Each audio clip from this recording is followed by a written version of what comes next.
What's up, DB Mac? How are you tonight? Jesse, good. How are you? DB, first and foremost. What's up, buddy? Nexus, how are you?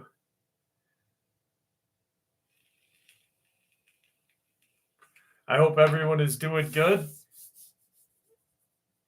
DB Mac, Jesse, good, and Nexus is with us. I got some lot lizard experiences. I got some really good Dogman encounters. We're about 4 minutes early. Can you all hear me? Let me check and make sure you guys can hear me.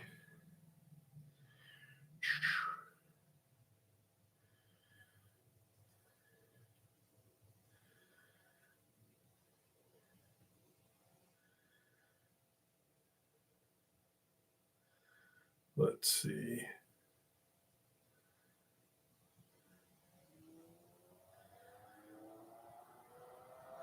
Puma Pete, what's going on, buddy? How are you?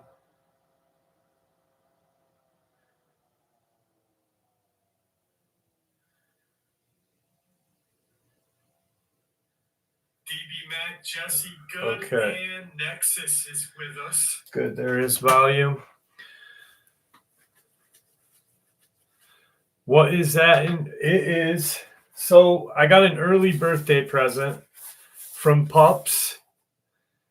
And that is what I put in the thumbnail for the live stream. It's a Aztec death whistle. Name redacted. What's going on, my friend? How are you? Arthur, I'm going to show you guys really quick. I might not be able to blow this tonight. It depends on wherever Tigger is, because this really scares Tigger. But this is amazing. So, and it's an actual real Aztec death whistle. That's like, it came in this just amazing Aztec wrapping. It's like a burlap cloth that's, and then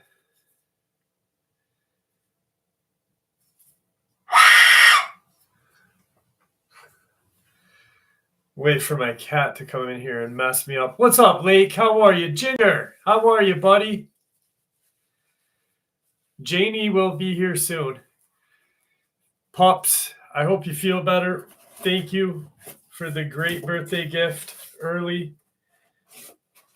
Charlie Knight, how are you? Actually, it sounds, that was just a light kind of blow on it. It's pretty terrifying.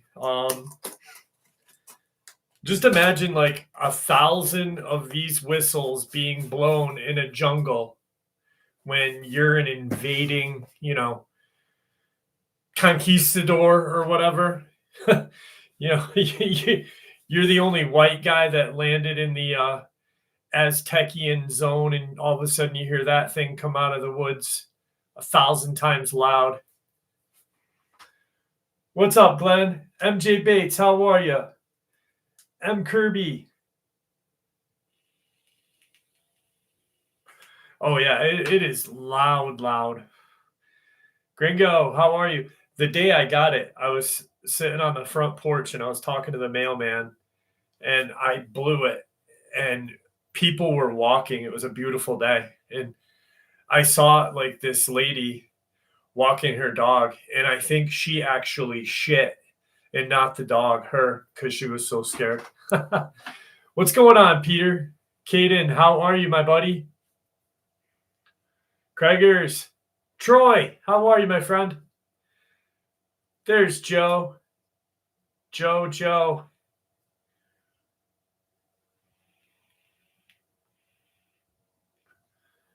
You probably could, Mr. Anderson. You probably could. I do. I got some really good lot lizard experiences for you guys. Hey, Amber, how are you? Dana, how are you? Sean, Alan Springer. Guys, I want to thank you.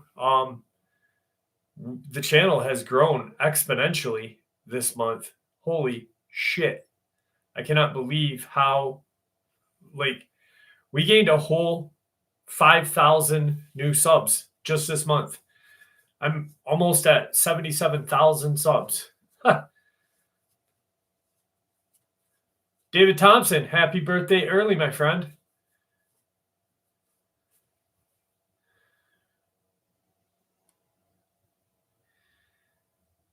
Debit, credit, I swear. So I have another Aztec death whistle that Neck sent me, Mr. Shackleneck. And it's made out of like an animal skull. But I've always wanted one that was like authentically crafted, like out of the ceramic. And this one's just so neat. I love it. What's up, Puma Pete? How are you, buddy? Mega, happy Saturday to you as well.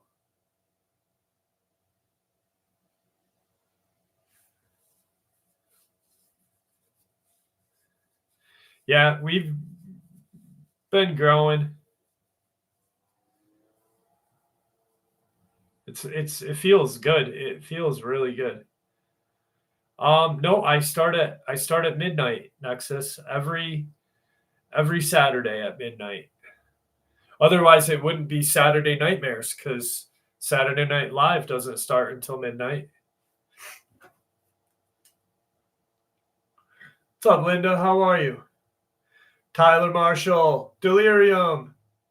I think it is a little. There's Janie. How are you, dearie?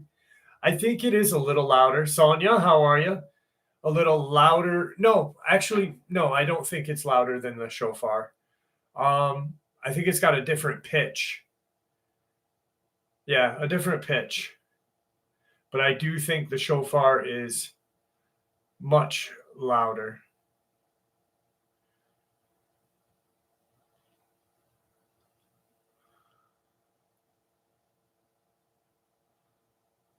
My name is Kyle.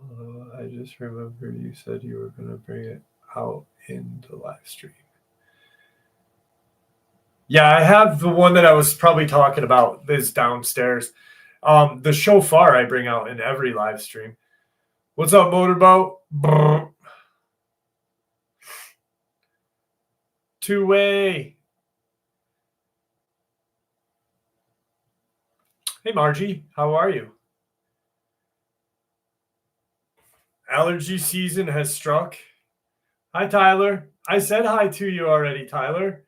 You probably didn't hear me, though, because YouTube's great at doing that. What's up, Nick Hendricks? Is everybody's allergies messed up now? Mine are terrible.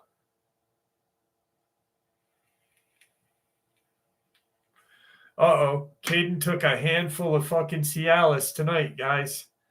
Stay back. Thank you, Janet. Oh, man. I had a headache. Like, my neck was killing me when I woke up this morning just from, I don't know, it's terrible. I love fall, but I hate the allergies of fall.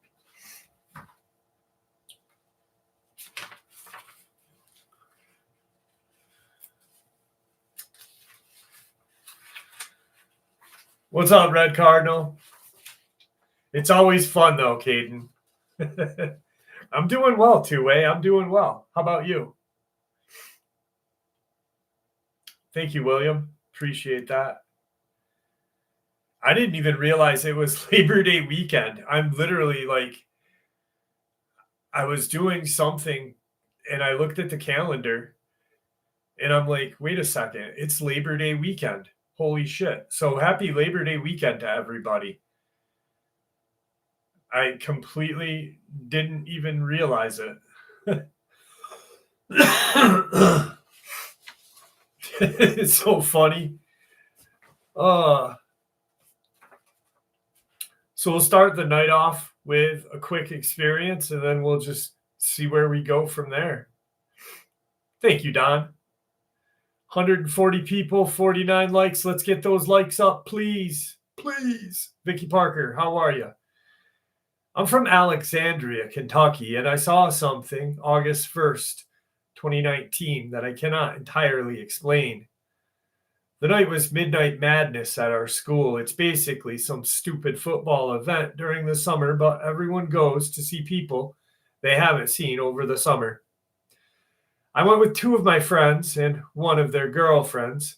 We got there at around 10:45. My friends and I were getting pretty bored of the event, and my one friend had brought some dabs. For those who do not know, dabs are like a concentrated form of weed. We got in my buddy's car and we're looking for a place to smoke. We're driving around this subdivision that had very thick forests all around it. We settled on this abandoned house and decided to smoke in the woods behind it. My friend was setting up his rig, and we realized we had forgotten the water for the dab rig. A dab rig is basically a bong for dabs, and it needs water, or else it will be very harsh to smoke. Well, we had parked a little bit down the street so no one would be suspicious. Nobody wanted to go back to the car because it was about a 5-minute walk. So I decided to go and get the water. While I was walking, I heard some scratching from behind a nearby house. Kind of freaked me out, but I thought it must have been a dog or some other animal. I made it to the car and got the water and started to head back. As I'm walking by the house where I had heard the scratching, I began to hear it again. But then I heard what sounded like footsteps kicking up gravel when someone started to try to run. I turned to see something that has kept me up for a long time now. Keep in mind, I'm 6'2", 17 years old, so I'm bigger than most. And this thing that I saw easily beat me in height by 2 to 3 feet. It was slender, but with long, almost stretched out limbs. I couldn't quite make out any more details because of the darkness. The creature was running from one backyard to the next. I never saw its face, only its body. It ran on 2 feet, but it was faster than any person I'd ever seen run. Hell, it was faster than anything I'd ever seen run. The creature made it from one backyard to the next, about 50 to 90 feet in 3 to 5 seconds. I was standing in the middle of the street, about 30 feet away. I stood there for a second in shock. Then I ran as fast as I could to my friends. I ran through the thorns and brush to make it back to them. I ran and told them what I had seen. I'm not too sure if they believed me, but the panic in my voice was enough for them to know that I had seen something. We all packed up the rig and went back to the car. I've been trying to figure out exactly what I had seen. The closest thing I have seen on the internet are something called the Dover Demon and something we call the Wood Devil. I never saw its face. I'm not sure what it was. Also know that I was 100% sober when I saw this creature. We hadn't yet hit the rig. I'm going to say crawler. Because Dover Demons weren't that tall. They were like 5.5, maybe 6 feet with an oblong head. Wood Devil would be a Bigfoot, but he really didn't emphasize on hair, so I'm thinking crawler.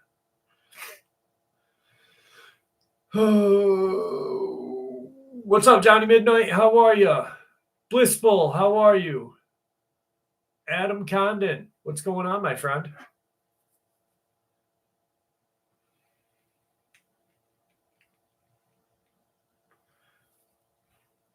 Yeah, no one said Bigfoot were giants. I don't know where you got that, Johnny Midnight. Did anyone hear me say that? I don't think I did. Probably not, but nope. Mike, yeah, unfortunately, live streams, YouTube cannot make enough money, so they put ads in live streams now. I know, I'm just fucking with you, buddy. I know. Oh. Yeah, it sucks. It really does suck. If you're monetized by YouTube or you're capable of making money, if you have more than X amount of subs and this and that, they're going to screw you any way they can, just so they can make as much money as they can, even though they're like a multi-billion-dollar corporation. Nikki Harrison, how are you? Godzilla versus King Kong. Godzilla all day long. All day long. Unless it's that fake Godzilla from that 1994 or whatever, that stupid one that made it look like a T-Rex. It was absolutely terrible. I feel great minus my allergies. Happy birthday late, Johnny Ohm.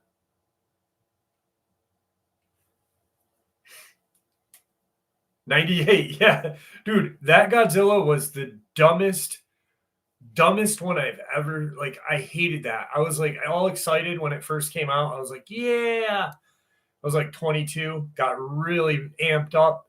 And then I saw it and I'm like, that's a fucking T-Rex. I'm like, Godzilla ain't no T-Rex.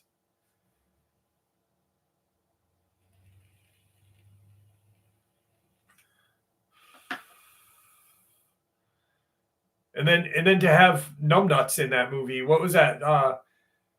That fucking John Cryer, or not John Cryer. What was that other guy's little name that looked like John Cryer?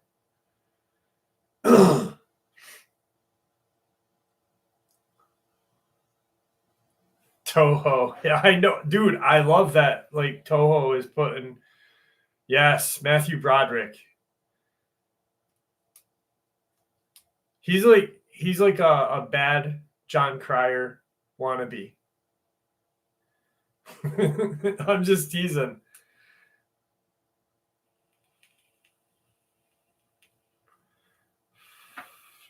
Jackie Gleason versus Jabba the Hutt. Shit.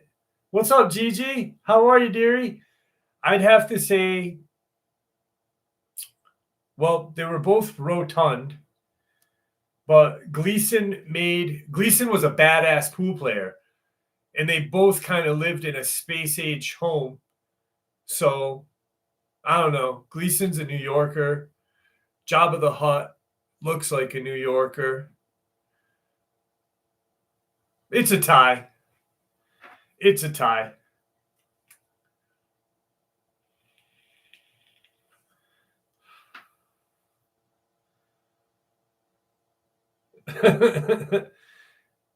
He's a lard ass. Oh my god. Oh, they both got put away wet.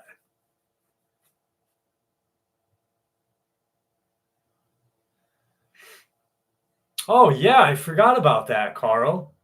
Wow, whatever did happen to the egg at the end? No shit. I think they did that because they were going to make another one, but they realized how absolutely corny it was. Oh yeah, Alan Howe. Well, he saw UFOs because of Nixon. That's the only reason. Salacious Crumb, Nikola Tesla. His little companion's name was Salacious Crumb.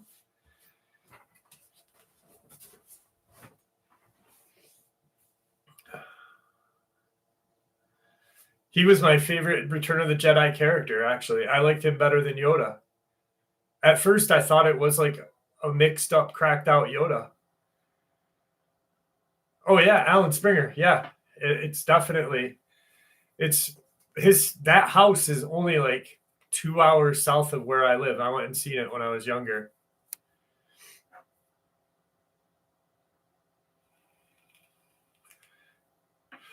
Gigi's been dealing with the school back to school shit, but she's back. She's back with the wings of glee and joy.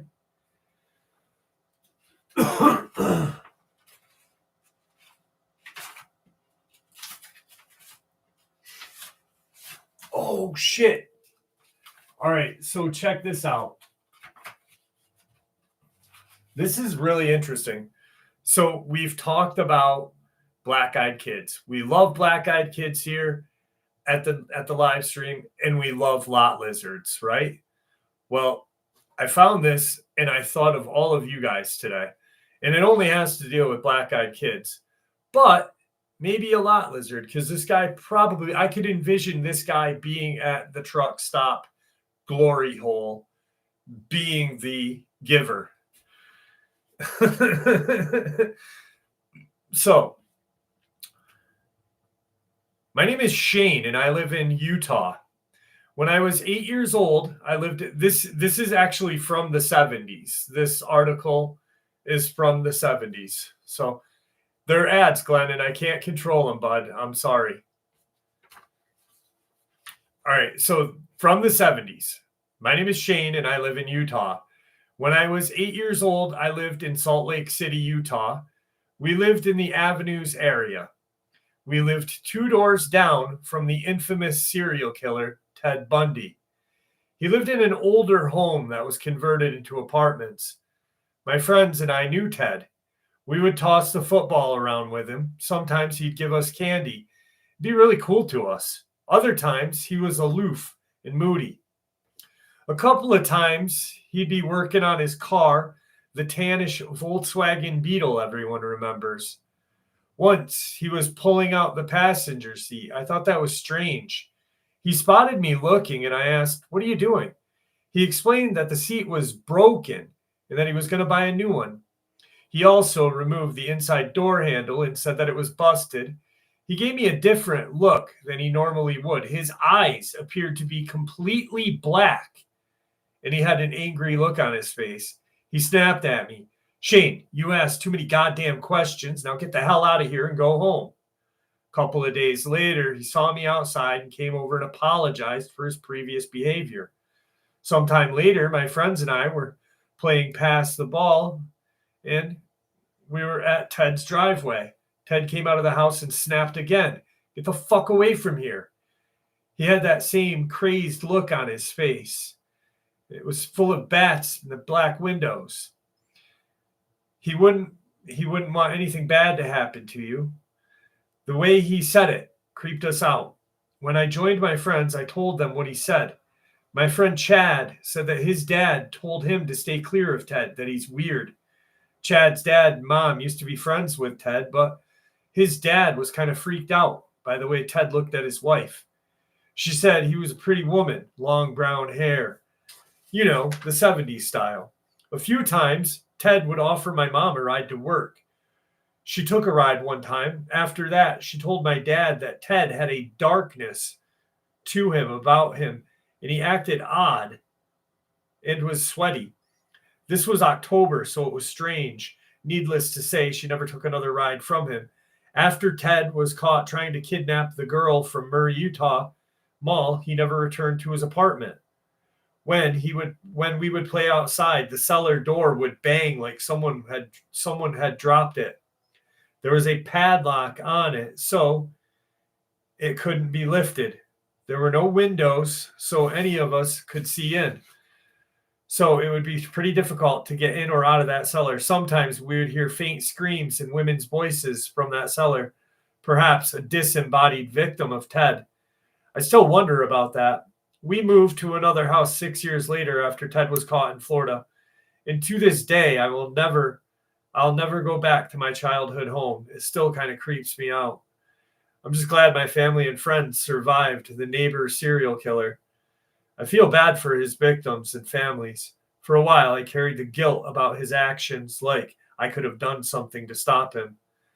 But I will never forget the day that I saw his eyes turn jet black, that inhuman devil. So I thought about this because we talk about black-eyed kids and what they might be, right? And we're like, oh, they might be aliens, they might be demons, they might be this. Well, I mean, I really personally believe that there's an evil to, like, you got to be really fucked up to be a serial killer or completely mental or both. But for his eyes to turn black, just a thought. Thank you, Glenn. I appreciate that.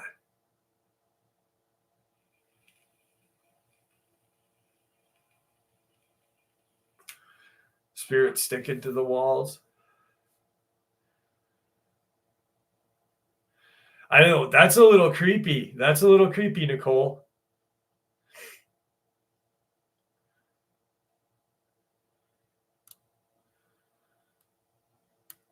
Samurai Sean, how are you, buddy?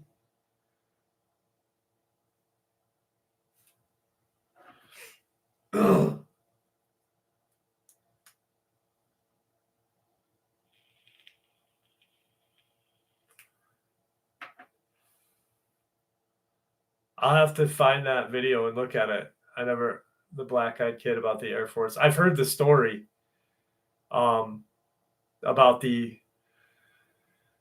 but I've never seen a video of an actual black-eyed kid following. That story's the Wright-Patterson Air Force Base story is kind of older. I actually shared it here once, but I didn't know they had a video of it. What's up, Savage? How are you, buddy? Vertebraker, what's going on?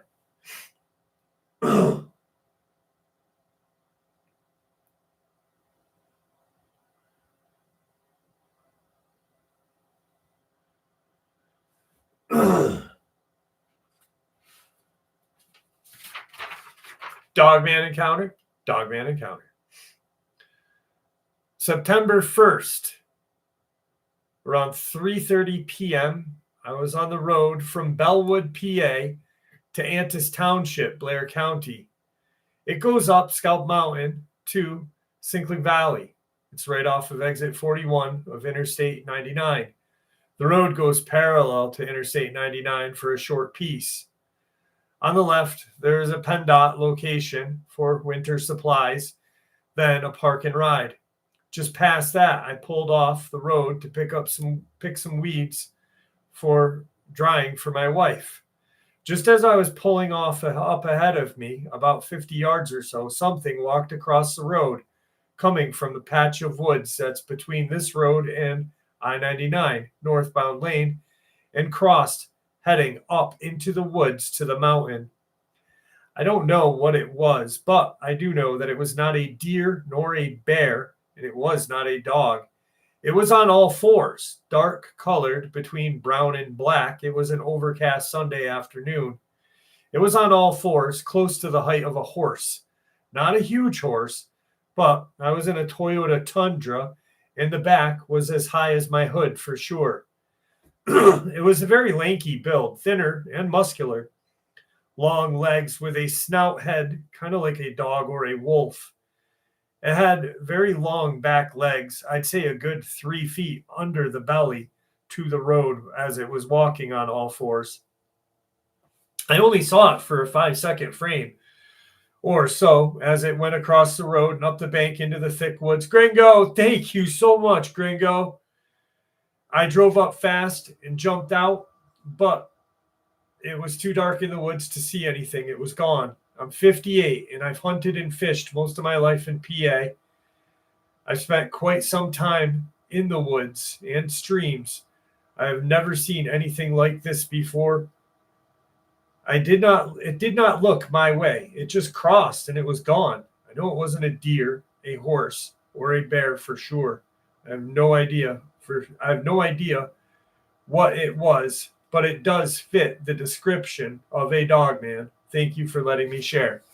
Gringo, thank you so much for the love, my friend. Thank you. Southern Charmer, how are you?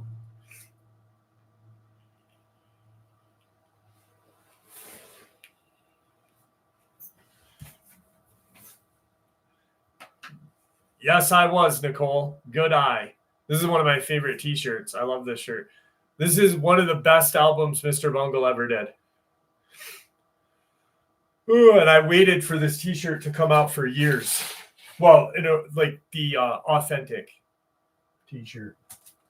Oh, look, guys. I don't know if you can see it. I don't know if you guys can see it. Here it is. Hang on. It's right there tonight. It's just past that tree.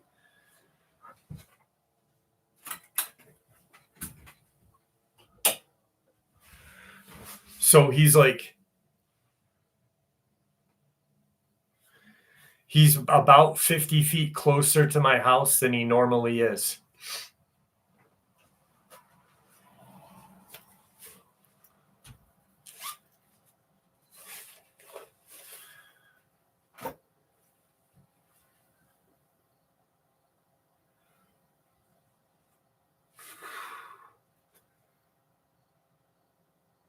$20 is $20.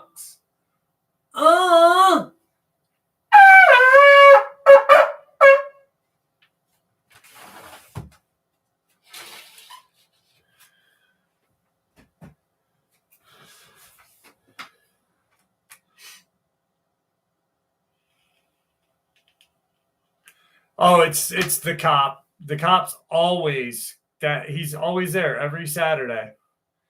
And he hasn't been this close.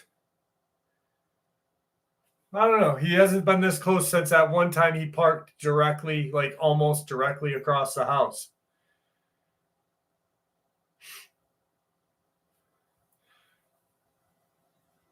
Well, there's no cop in there. It's just an empty car. He's there. He's been there for since I started this live stream. To be honest with you, Charlie, don't surf. I don't smoke, so you can come over and do it.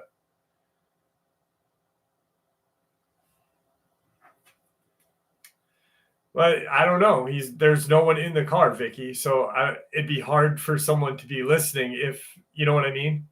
Mustard! Holy shit! What's up, my friend? See Mustard, one of the funniest YouTube channels out there. If you guys want to laugh your ass off at some just original comedic creepypasta stuff, See Mustard is the funniest fuck out there. I love C. Thank you for showing up tonight, my friend. I appreciate you. Oh, man, that is awesome. Thank you, my friend. Wow.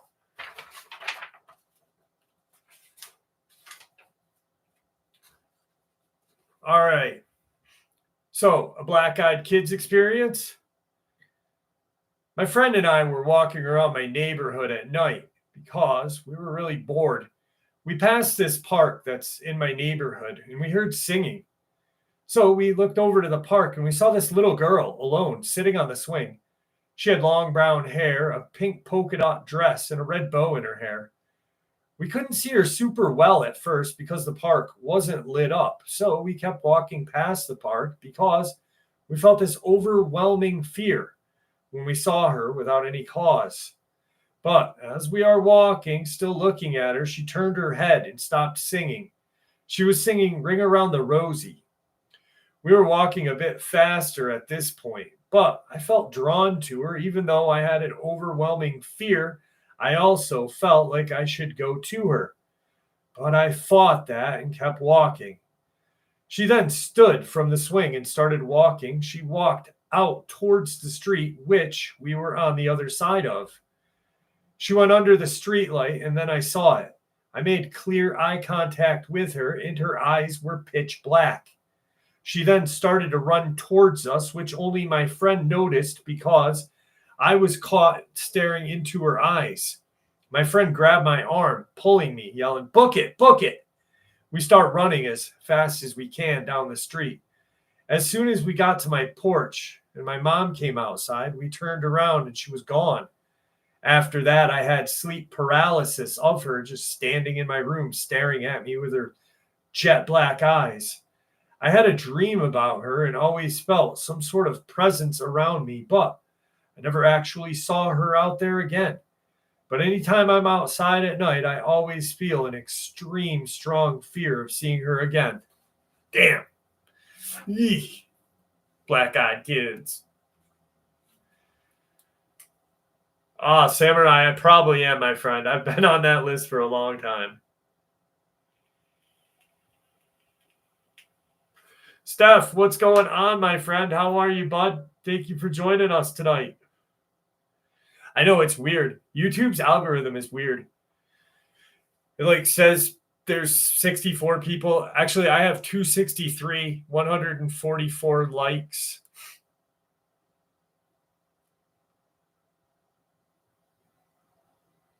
Joseph Cannon. What's up, Raf Beaver? How are you?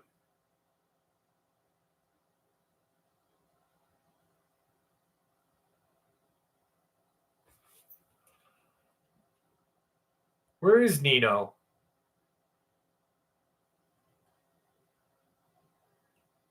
Is Nino in here? Has anyone seen Nino tonight? That sexy motherfucker?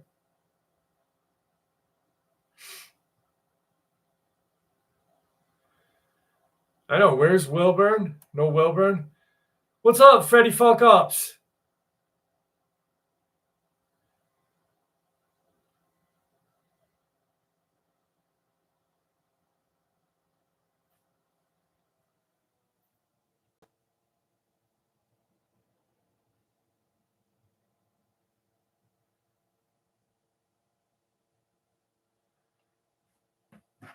Nino is always here.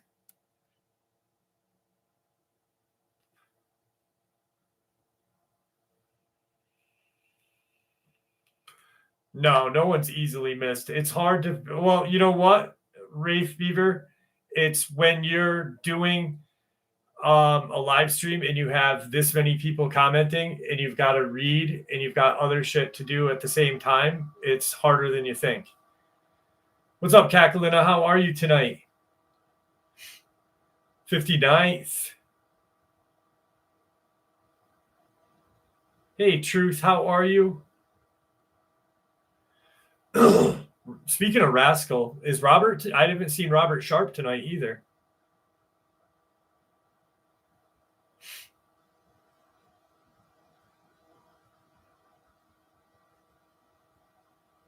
What's up, Orphan? Simone, how are you? Yeah, no, Rab. No, I haven't seen Robert. Right. State Fair tonight, loaded up on deep fried goodness. The lag is strange, buddy. You're right. It's weird because like people, I'll say hi to people, and like Tyler Marshall, it happened tonight with Tyler. I said hi 3 times, and she didn't hear me until the 3rd time, which was weird. Andy's not here either. I did send Andy an email. For all those of you guys who have been here with us, Andy Davis. Hey, Shari. Andy Davis, his wife passed away last week. And I did. I sent him an email to check on him. I didn't get a response. Not that I thought I was going to. I just wanted to see if he was okay and at least let him know that we were looking out for him.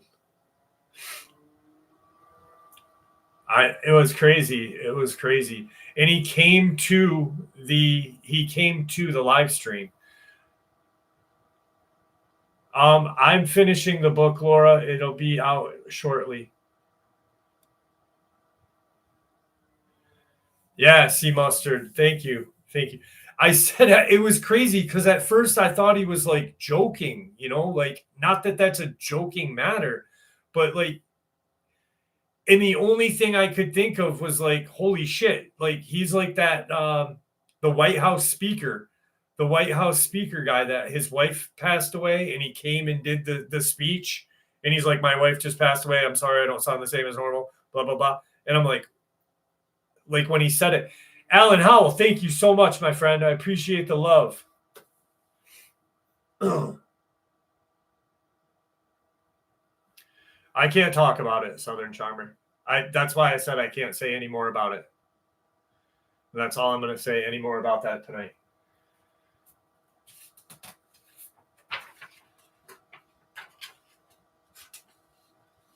What's up, Sniper? Sniper 21.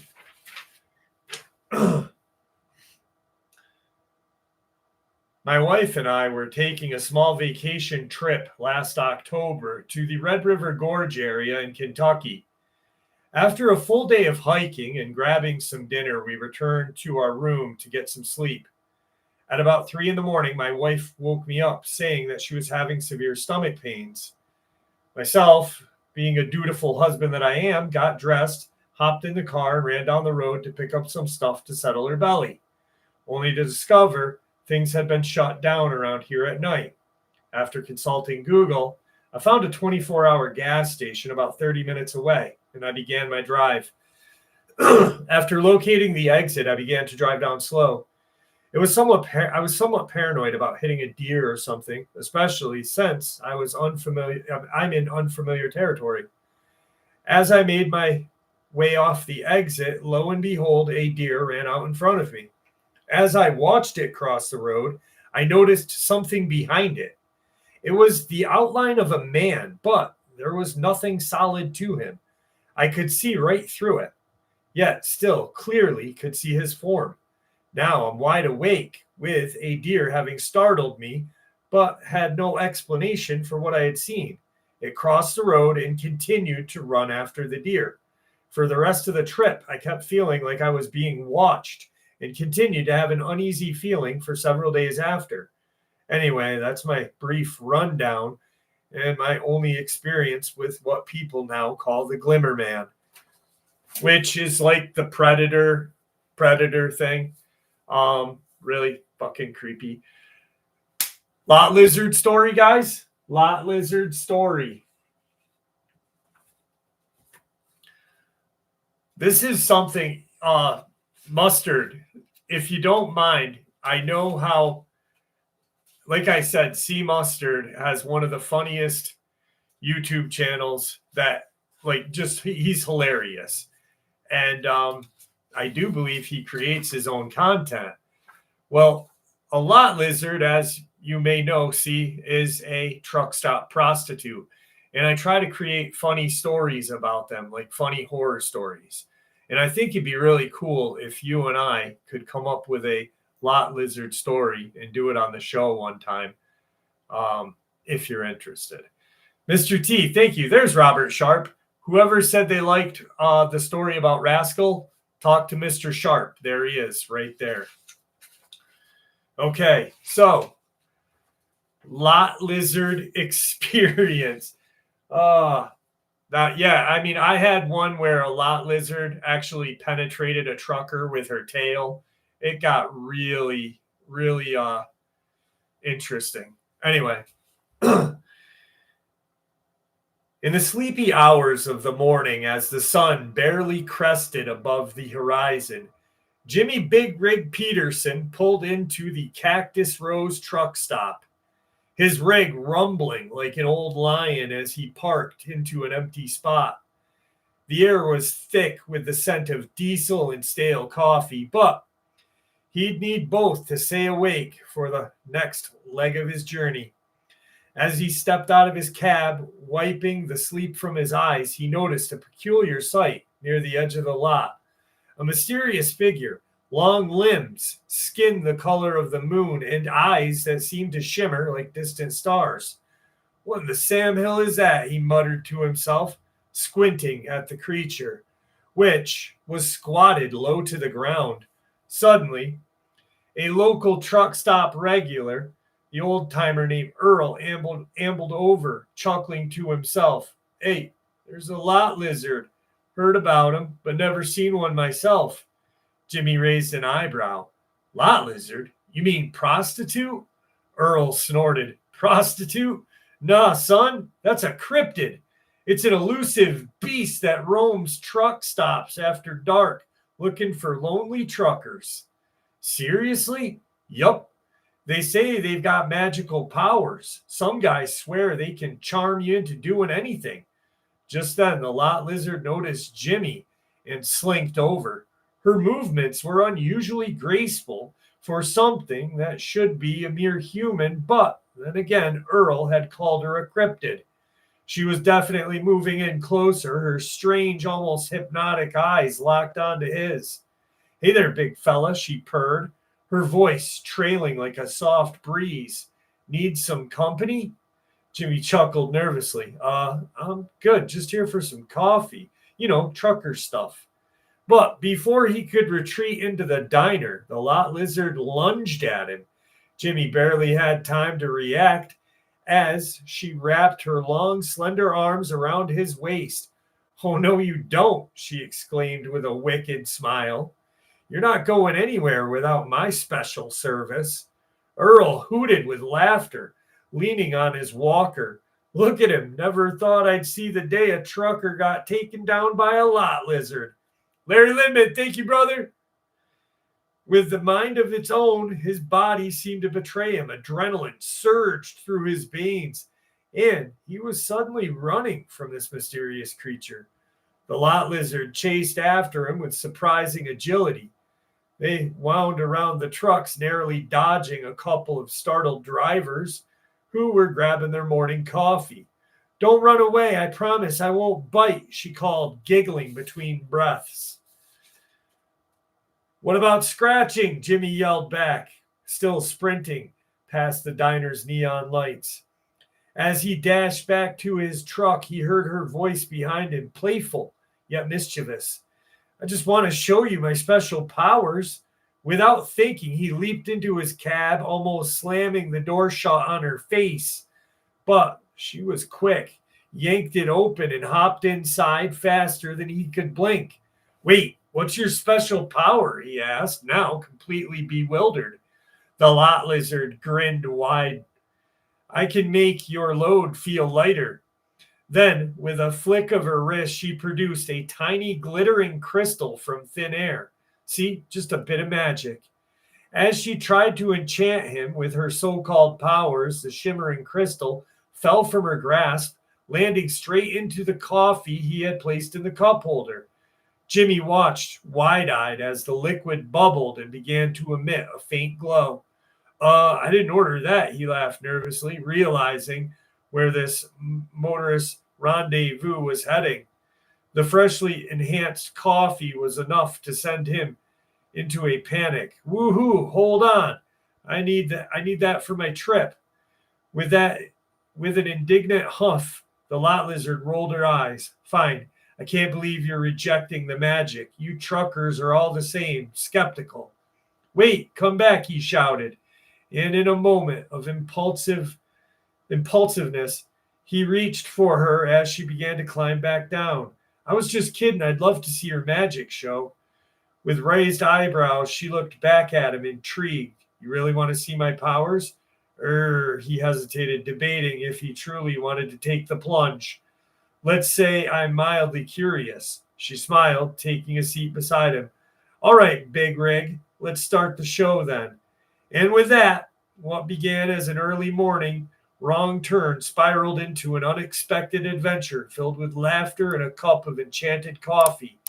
And a lot lizard willing to prove that not all cryptids bite. Some just want to befriend a lonely trucker. And all the while, Earl would have the best story to tell at Cactus Rose for years to come.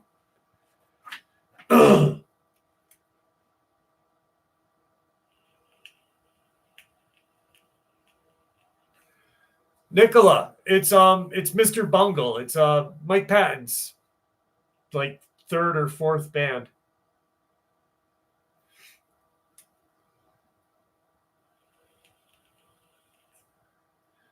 Thank you, 175 Hydro. I will. Karina Glover, how are you? I will, like, the lot lizard stories are fake. They are fiction. But the other experiences that I share are real. Werewolves in San Bernardino. Yeah, absolutely. I had a guy on Ellen. I had a guy here from San Bernardino area, and he owned a like a mechanical shop, and he wasn't a mechanic, like engineering and shit like that. And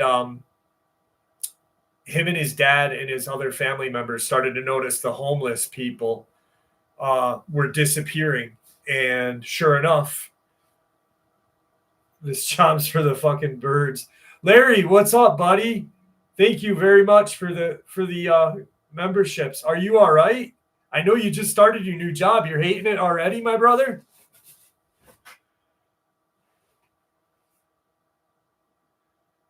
Yeah, right on, Rafe. You're right.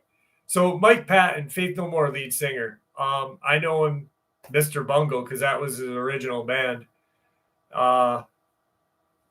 Larry is a nurse. He's like a surgical nurse. He's a badass, dude. He's practically a doctor. Larry spit in his hand one time and slapped a doctor because it pissed him off so bad. He said, "Let me do it. I'm a real doctor." That's what I just said, Orphan Andy. It was Mike Patton's first band.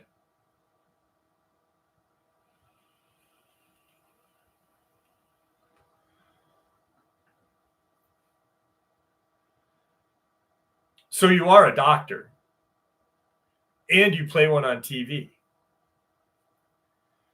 Because Larry Lindman's like McSexy on Grey's Anatomy, I heard. Or McSteamy. Just not in Euphoria. That's what it is. cardiothoracic surgery. Larry's a badass.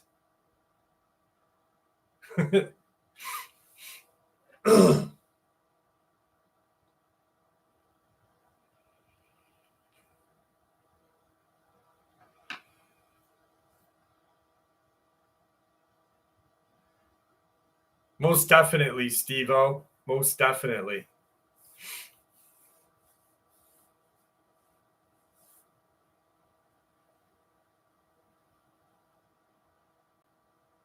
Larry, what do you think of zip stitches? I don't know what zip stitches are, but Larry is badass. I'm telling you. He really is. I'm not making it up. Like, I fucking love Larry.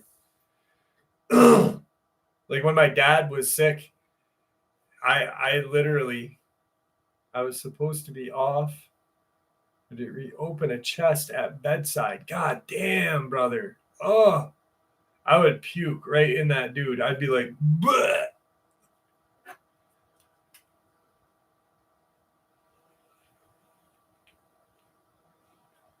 Yes, Melissa, thank you for being a nurse too.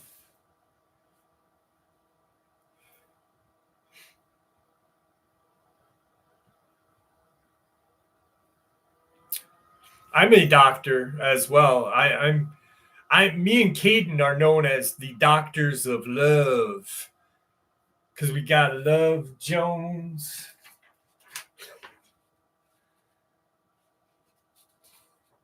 Derek Davies, how are you, buddy?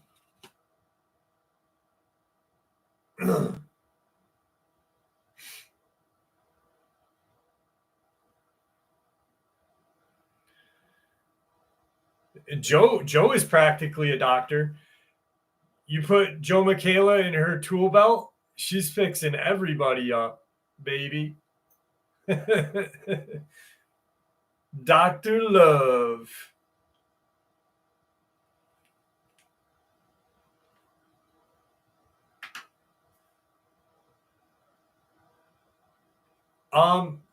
The lot lizard stories are different.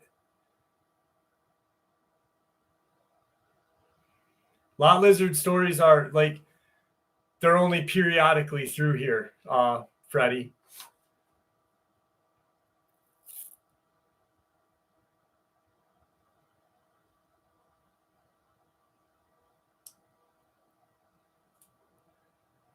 The ass doctor with the ass chaps, baby. Dude, lot lizards are great. All right, so I'll tell you how it started, see. So because we talk about Dogman and Bigfoot and crawlers, which are all cryptids, one day I was just doing the live and I was like, guys, you know what the scariest and most vile cryptid of them all is? And I was thinking reptilians, and I was like, the lot lizard. And it's just been a running joke. There's very little lot lizard stories. I couldn't find any hardly. I've had to create all of them myself. This is some high strangeness in Mount Hood. I was firefighting in Mount Hood in 2017. Our base camp was in the middle of the woods. We had showers, kitchen staff, and access to portable restrooms with at least 500 personnel.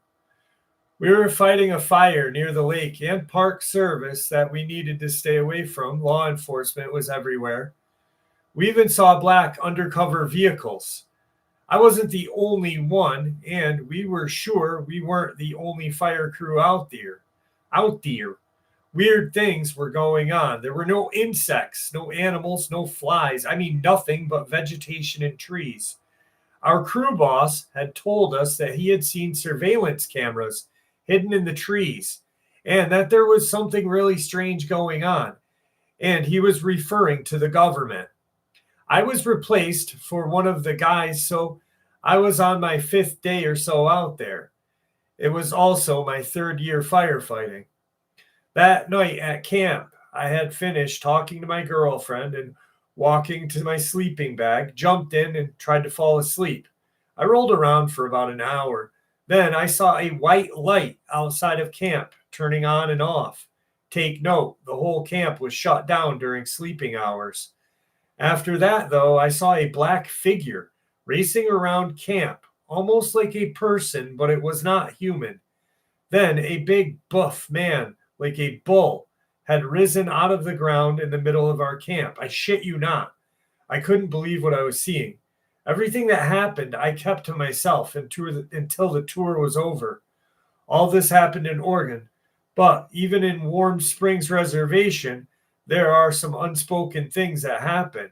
I've seen things out there while fighting fires during the night. I'm not saying UFOs or our government, but it's happening especially around the Cascade Forest and Crater Lake. I was on the GH Ranch fire crew at the Calumet Falls, Oregon, and we had trained to pay attention. Have a buddy system for everything. Have a radio on both ends of the crew and never walk off alone in the woods. We are not allowed to touch bones of any kind. I've also seen things since I was 11, but let me tell you, it's not normal. And the BLM, National Park Service, ODF, U.S. Department of Forestry are keeping it from being disclosed.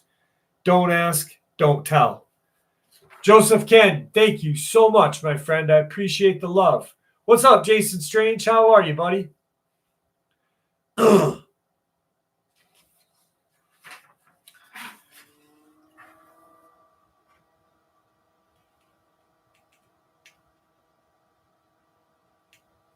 Barry San, how are you? Cowboy Five Rings, what's up, brother? I didn't get to see any of the game. I busted ass today, buddy. I'm assuming we won, though. Feel like a new kid.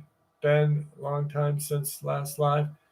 Tyler, how are you? Tyler Garrett, how are you, buddy?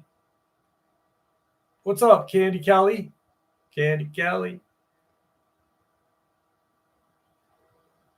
Matt Burris, what's going on, buddy? We've been doing this for 57 minutes. I'm just kidding. Do you think lot lizard joke will ever get old? No, I don't think. I think lot lizards are like, I think I might need to make a lot lizard t-shirt. That'd be sick. I'll have Yeah Man Productions create a lot lizard little avatar and put it. Jeannie, Lynn, thank you, dearie. I love you so much. Thank you. Ooh, that's a good idea. A lot lizard, like little lot lizard right here. And then on the back, have her big. And like in a comic kind of thing, $20 is $20, baby.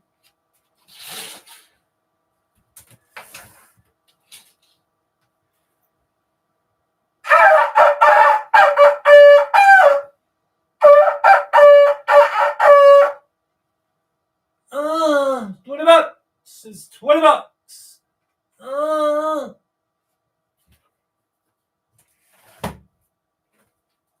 Ooh. We'll do it.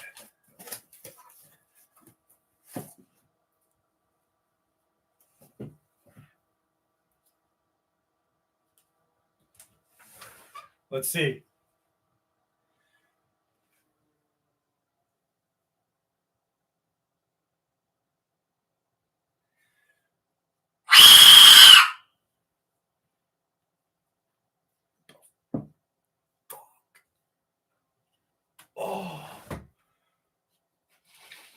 Oh, I just popped a fucking ear. Oh, what's up, Tommy? What the fuck? Oh, I'm fucking deaf now. Aramaic. Holy shit. Oh my goodness.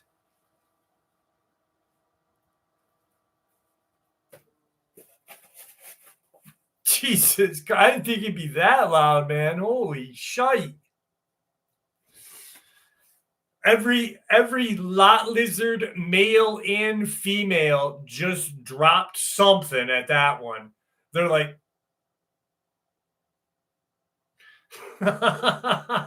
holy shit. Yeah, that's the Aztec death whistle.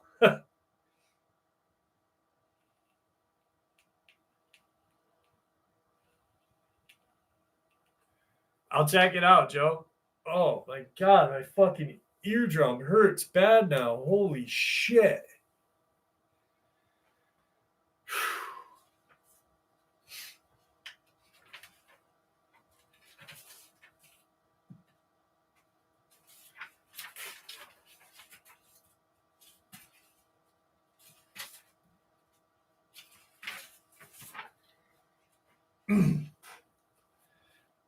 All right.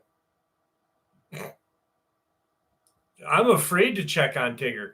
Dude, Tigger this morning, check this shit out. This morning, my cat, who, if you guys are new to the channel, my cat is the size of a beagle and he's 10 times meaner. Make sure no cops are coming after that. And he's 10 times meaner, right? So this morning, I get up and I go pee and I'm walking back to bed. It's like 8 in the morning. I'm like, I still got 2 hours left to sleep.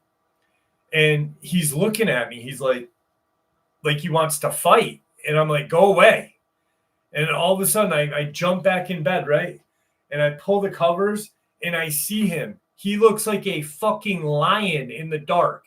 He's like, and he starts running at me. And I'm like, go away, you little cocksucker. And I like literally threw my garbage can at him. And for those of you who do not know, my cat has attacked me numerous times. He is an asshole. Oh, all right, here we go. Back in February 4th, I went on a walk in the woods. I usually go all the time, whether it's spring or winter. A bit of information, I live near Lake Ontario in New York. There's a lot of state land and forests that goes on for miles. I live in the middle of nowhere, so I can walk into the woods and keep on walking for hours. Because I go on walks, jogs, and play soccer, I'd say I'm fairly athletic. I'm an 18-year-old girl, not very tall, and don't weigh much. So I'm pretty fast, too. That's important for later. Sometimes it can get really creepy out there in the woods. You feel watched and real tense. My mom and grandparents, they live right down the road, always told me that if I start to feel unsafe out there, always leave. They never said why. I always figured they were afraid of the coy wolves. It really never seemed important. I did listen to them, though. I've always went back home. So on that afternoon, maybe a bit past 4, I left to go for a walk. I'd been out there for a couple of days before with no problem. But after walking for about a half a mile, the feeling that I got was being watched. It was unsettling. But I stupidly thought to myself, you're 18 years old and have a 7-inch knife on your belt. And the house really isn't that far away. What are you so afraid of? It was stupid. I should have gone home. Anyway, I kept walking, maybe another quarter of a mile, until I came to an old logging road. It makes for a quick way around the woods. It also connects to a road that my house and grandparents' house are on. I was getting pretty tired of hiking through the snow-covered brush and logs. I kept falling through, and it was making me feel a bit vulnerable to be openly struggling when I still felt like something was watching me. And just a few moments before, I could have sworn I saw something moving around in my peripheral. So I decided to walk down the logging road instead. As I'm walking down it, I heard the sound of chains rattling nearby and started looking around for them, thinking maybe it was just chains in a tree blowing in the wind. It's not uncommon for hunters and ATVers to leave chains and ropes and random garbage along the path. Still, I couldn't find any chains, and I stopped hearing it after a second. I shrugged it off. But just a few minutes later, I heard them again. It was weird, but I ignored it again. I kept walking and was getting close to my grandparents' land when I heard the chains again. I stopped walking and looked around and checked to see if maybe something I was wearing, my jacket, my necklace. It wasn't anything I was wearing. I jumped around to double check and probably looked really stupid, but I knew it was not me making that noise. I decided I'd just go to my grandparents' house and walk back using the actual road. But as soon as I started heading into the woods, I heard something. It sounded like my footsteps had been in time with a second pair that were there maybe 10 feet away, which made no sense because there had been nothing there just a moment ago. I took another step and heard something step at the same time from behind me. I did not turn around.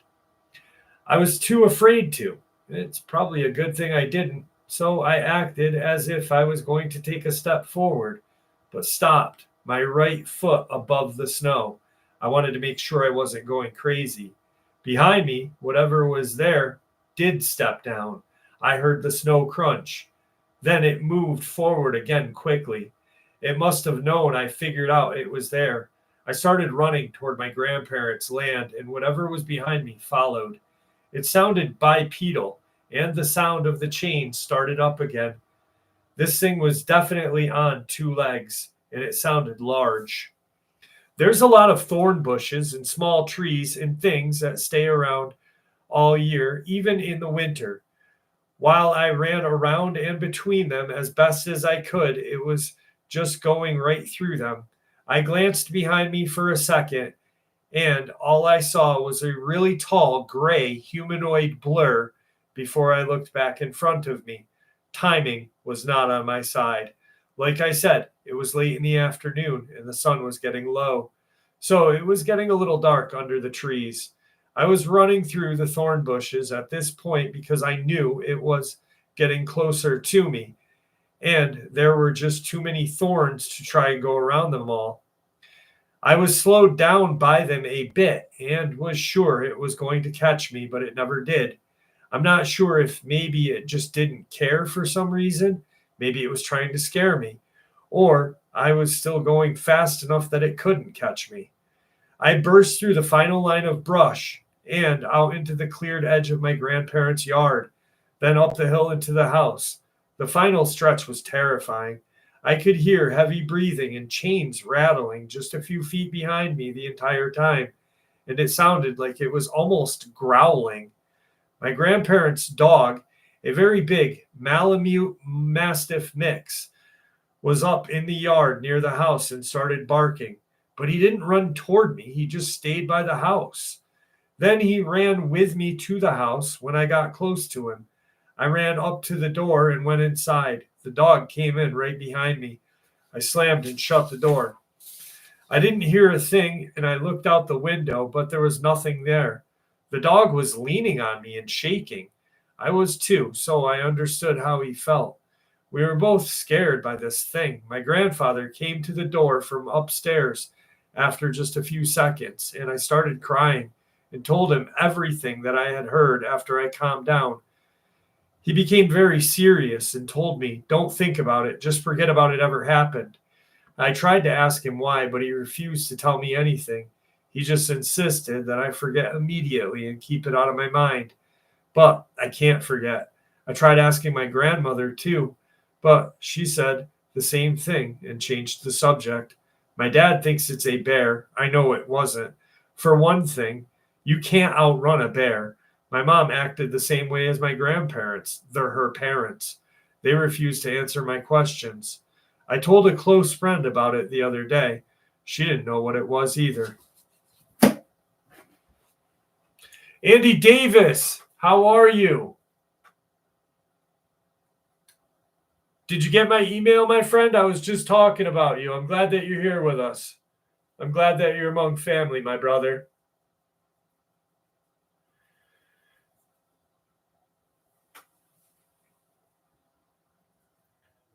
Anastasia, how are you?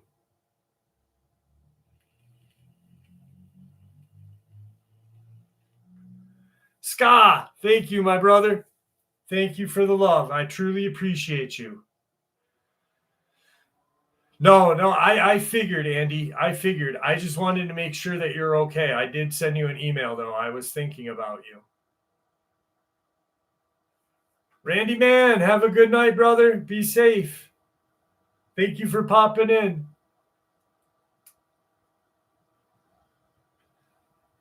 Once again, Scott, thank you for the love. I appreciate it. You know I do.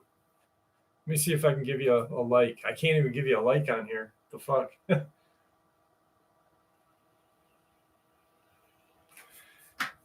Hang on, guys. I got to do the old nut dance. Oh, there we go. That's better. I'm not the best. You guys are the best. Stockholm, Sweden. Holy shit. Poppy. How are you, Poppy? Rockin' steady. Thank you, my brother. Thank you. I did the old wiggle. I did the old nut shuffle. The old nut shuffle.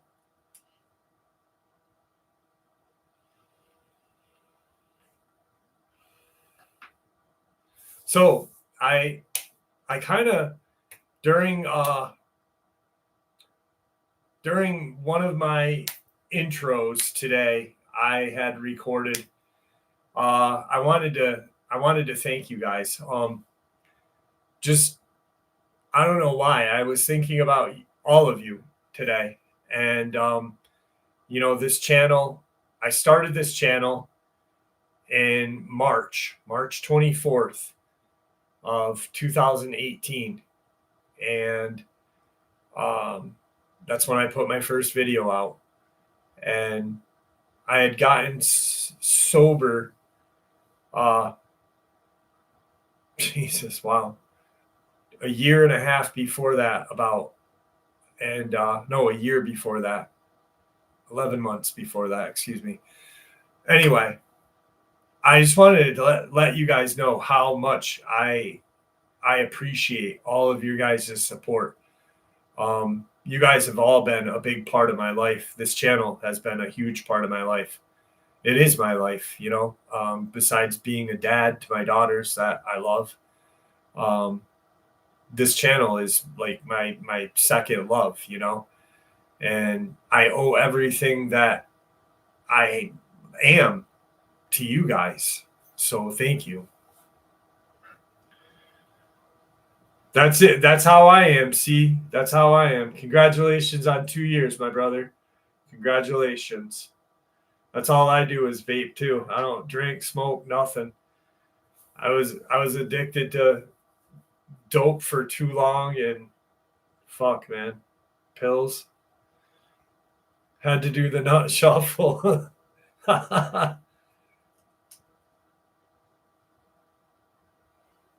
Oh, 59th. Congratulations, man. Congratulations. Appreciate that, Tyler. My dad is amazing. My dad is just from being in palliative care. Aramik, thank you so much. Once again, thank you so much. From my dad being in palliative care, me and my mom thinking that he was gonna die. He's a miracle. He really is. And that's another thing I wanted to say is your guys' support through that. Pups 7 sent my mom a prayer blanket, and to be honest, I lost faith. I lost some faith in the middle of all that, and the support that you guys sent me, and then my dad getting better, brought my faith back 10 times stronger than it was. So that's why I say I am who I am because of you guys today. So thank you. And Aramik, thank you. Dude from Texas, how are you, my friend?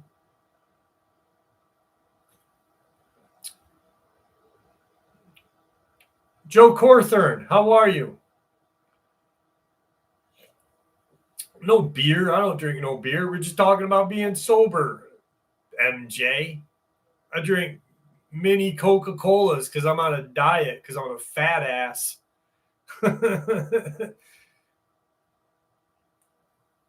Nairoshi, how are you? I got on my scale. I have a little scale that tells you how much you weigh, and it really said, Jeff, you're a fat fuck. Get off me. Steph, have a good night, brother. Happy Labor Day, Web Surfer. Thank you for the love. Appreciate you. It said, Jeff, you weigh 190 fucking 8 pounds. Get your lard ass off of me. And I was like, I can't believe I weigh 198 pounds. I got to stop eating Pop-Tarts at 3 in the morning and going to bed.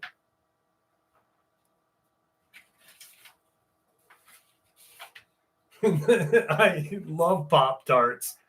Dude, Pop-Tarts are so good. Applejack Pop-Tarts and a fucking glass of milk. Ooh-wee. Oh, my goodness.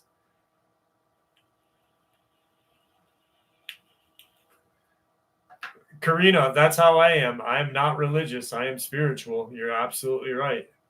As long as you have faith, I think as long as you have faith in something that is greater than you are, whoever or whatever you want to call that, is where you need to be. Other than that, I'm 198 too. You got the Pop-Tarts. You got the Pop-Tart addiction too, Tijuana Border Jumper. Those Apple Jacks ones are fucking filthy though. Holy shit, they are good. I love those sumbitches. Oh my god, I could smear them all over my chest. Oh yeah. What's up, Liz? How are you?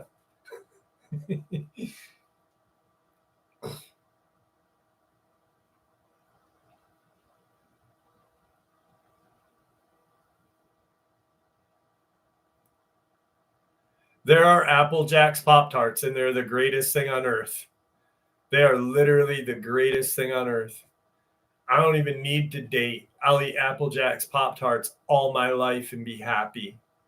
As long as I can fucking, I don't know, hike up a mountain and eat Apple Jacks. Woo-wee. All right. This goes along with the Ted Bundy thing, and I found this one very interesting too. I just wanted to tell you that when I got married back in 1998, my husband and his family went to Mexico to see his grandmother. And when we were leaving, I was sitting in the back seat of a car and I was just looking around and glanced over. Something told me, Gringo, thank you so much, brother. Wow. Thank you, guys.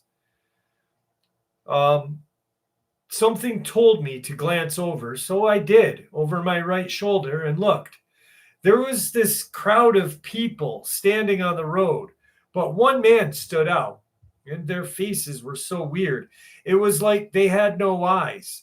It was like their eyes were just black, and I'm staring. And it was like something didn't look right. They were staring at me, and the car turned, so I didn't see them anymore. Next thing I know, I felt sick, that I thought I was going to have to go to the emergency room. I told my husband I feel sick. All of a sudden, I feel sick. And he, him and his parents thought maybe it was the heat because I lived in Alaska for 3 years and trying to adapt to the heat. I said, no, I don't think it's the heat. Something just doesn't feel right. I thought I was going to die, and they were trying to hurry up and get me back to Brownsville. And I said, just take me to the emergency room. Instead, they took me home and they took me into a cold, dark bedroom. His mom laid me on the bed, and I never believed in this stuff. I mean, I'm not superstitious, but she went and got an egg.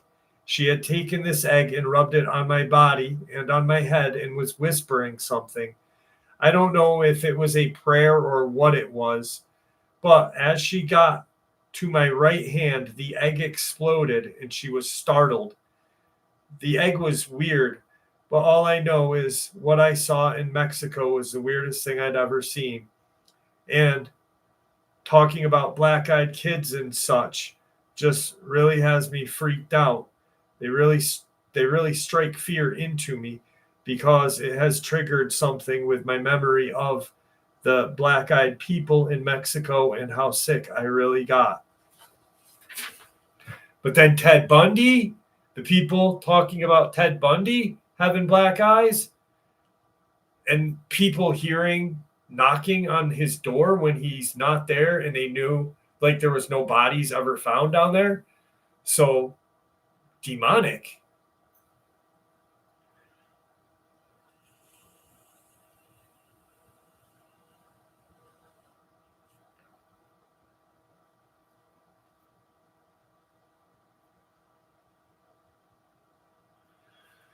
The breeding program started in the 50s, Melissa. It was designed to use these creatures as a weapon of war, because they're an unstoppable and a protection of America. That was the reason for it. Jeremiah Israel, how are you, brother?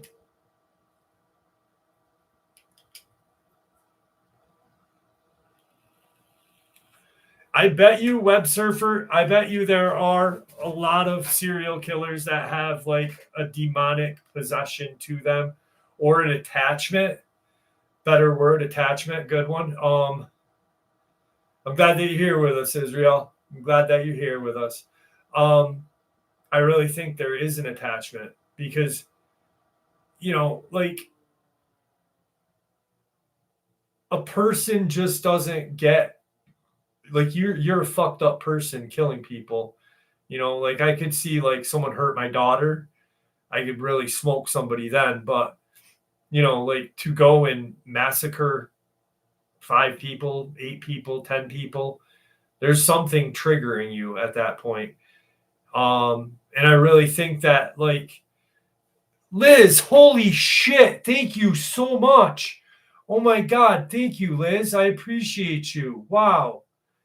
Thank you. I was just talking about you the other day to a subscriber that was talking about Stephen Quayle. I was talking about your books. I was actually reading this book the other night, and this was from Liz. So thank you, Liz. I appreciate you.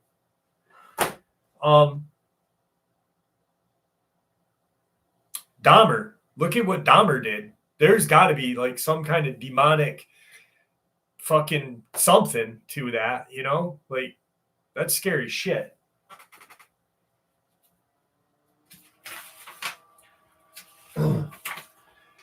Janie, I thought about you, Jane, when I pulled this up.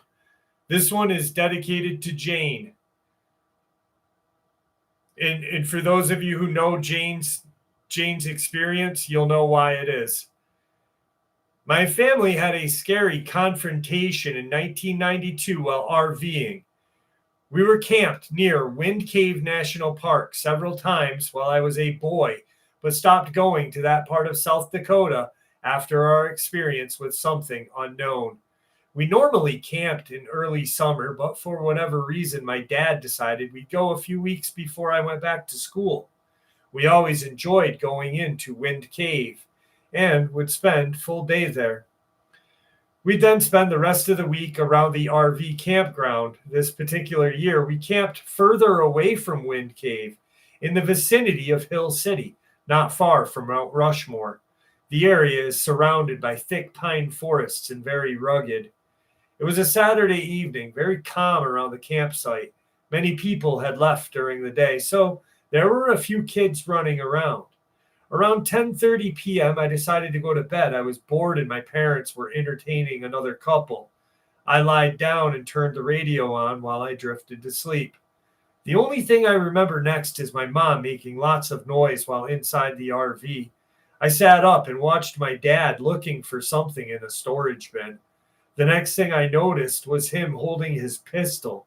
I was wide awake now, wondering what the hell was going on. I started to ask, but was quickly told to shut up. They were standing by the door when suddenly something slammed into the back of the RV. I thought someone had hit us with a vehicle. The window in the back was smashed and the curtain was on the floor. I moved toward my parents when again something slammed into the RV. At the same time, a deep rumbling sound came from that direction.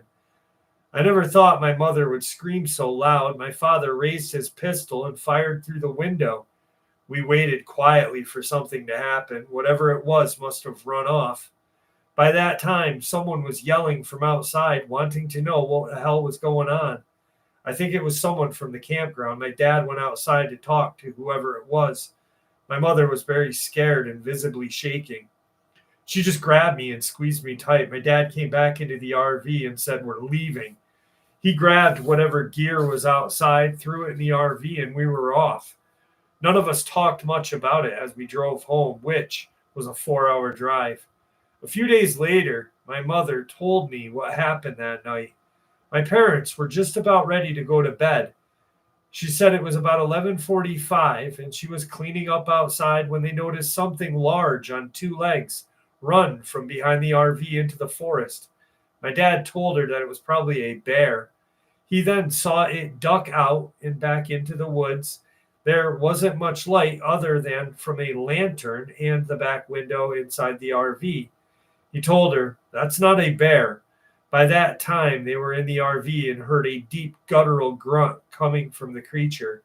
My dad then slowly opened the door. It was standing no more than 10 feet away, looking directly at him. He quickly slammed the door shut and went looking for his pistol. My dad has never said much about whatever it was, but from his descriptions, I believe it was a Bigfoot.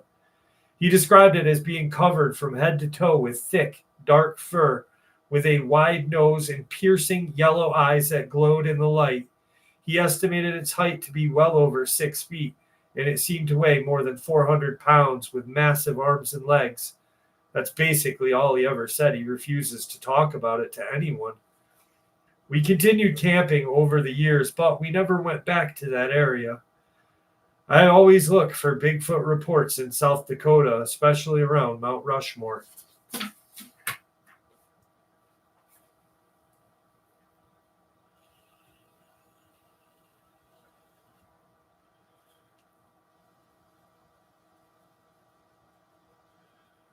You're doing better now, right, Tyler?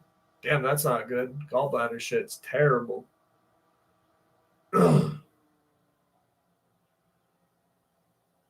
I don't know, Aramic. I don't know. But, for those of you who do not know Jane's experience, can you guys hear me still? Hey, baby. How are you, buddy? Okay, yes, you guys can hear me. All right, because I saw someone say they lost volume. I love you, baby. Get some sleep. So Jane's experience, her and her husband had been married for, I don't know, a short period of time. And her husband and her had a camper, like a pull behind camper. I love you, baby girl. And they had their two Dobermans with them. So they pull off into Montana, I believe. And they're in this like remote area. Her husband just kind of like did one of these, did right off the road, just randomly. And they park and they have dinner and, do all the fun camping stuff.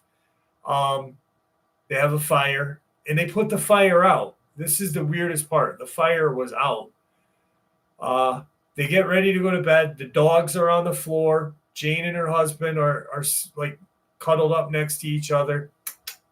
And all of a sudden they see this light and they look out the window and they see this large man-shaped thing standing by the fire, looking at the fire. It was huge. The dogs were silent except their like whines, and they pissed themselves. And we're talking Dobermans who were fiercely protective of Jane. The next morning they get up and they go to this little kind of mom and pops kind of grocery store on Route 66. And it isn't on Route 66, but Route 57 East Bumfuck. And the husband's talking to this guy, and the guy, Jane's overdoing something, and the guy says, "Ma'am, was it your time of the month?" She's like, "What the fuck?" And actually it had been. And she said, and the guy looked at her and said, "That's why they're attracted to the women's cycle." And that story has freaked me out since.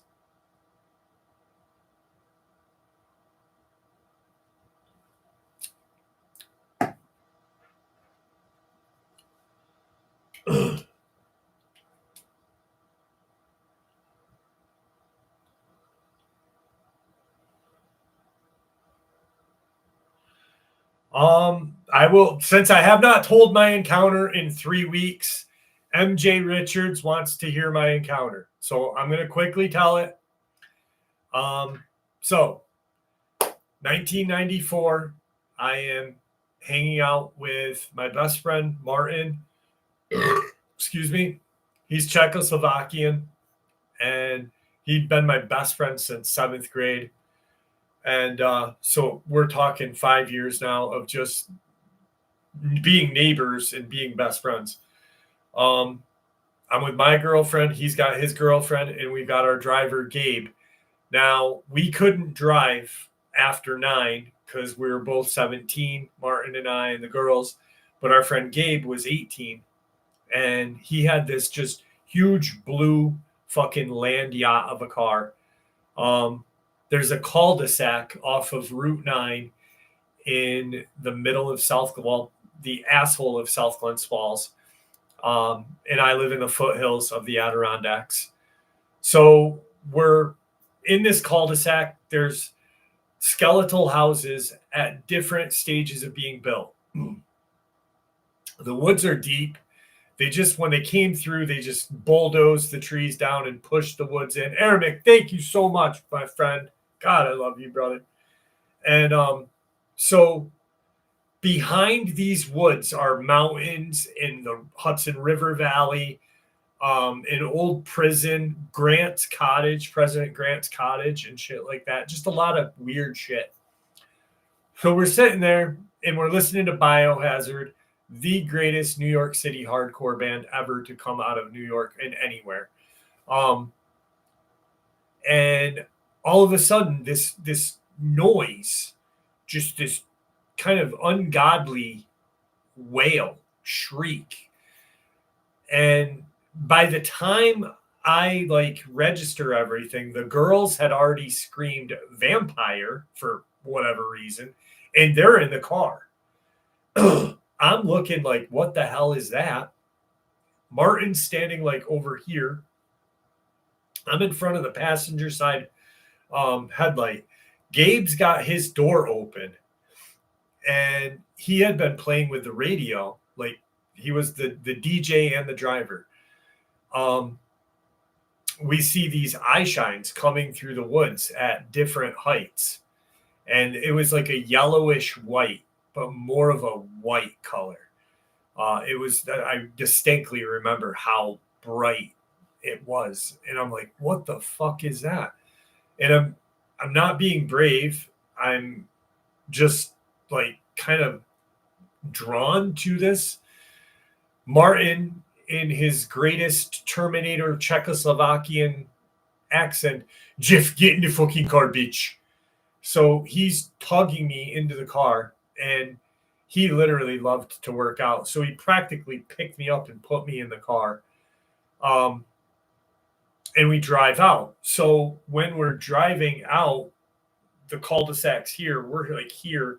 So we have to just go down the road, and we stop at the stop sign, and Route 9 goes north to south, and we're heading north. Because that's where we live, is north into the Adirondacks. And this thing is standing on the outside of this tree line next to a stop sign. And I just remember it being larger than the stop sign in height. It didn't look like the typical Dogman. I don't remember a tail. I do not remember a tail. It may have had one. Its muzzle was shorter, but not really mush, but not super long. And its ears were pointed. It almost resembled Anubis. It was very it did not look earthly. That's the only way I can describe it. And I've always described it that way. It just did not look like it belonged on this planet. So however this thing was moving through the woods to beat us to there was incredible, because the woods were full of debris from the new builds and stuff. So the next day, Martin and I go back, and we're looking for tracks. And the foreman of this build, screams at us hey, we're kids, you know what I mean? He's like, get the fuck out of here. What are you looking for? You want to steal something? Because there was a housing boom in 94 up here, and there was a group of people that were stealing wood from all these housing developments that were getting built. And we're looking for his dog. And he goes, oh, really? He goes, that's fucked up. Last night when we were closing up and buttoning everything up for the night, we heard what sounded like a bunch of dogs out in the woods fighting.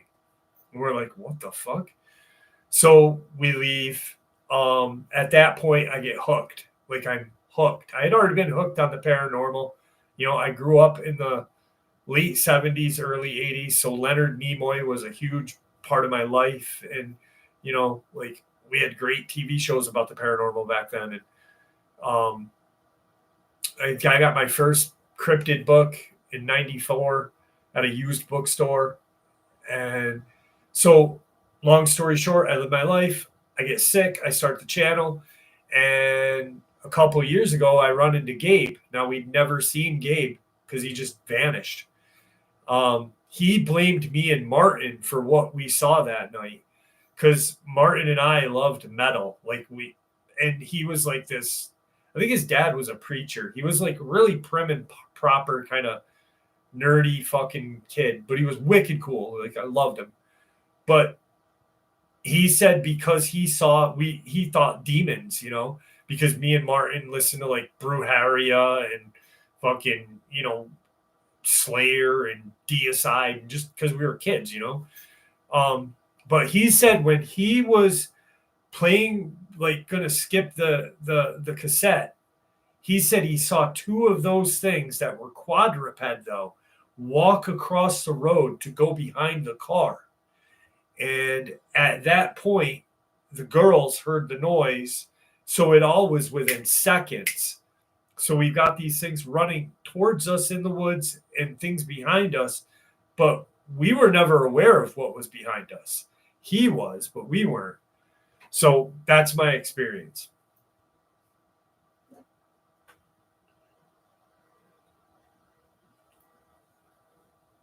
No, I don't think they were fighting,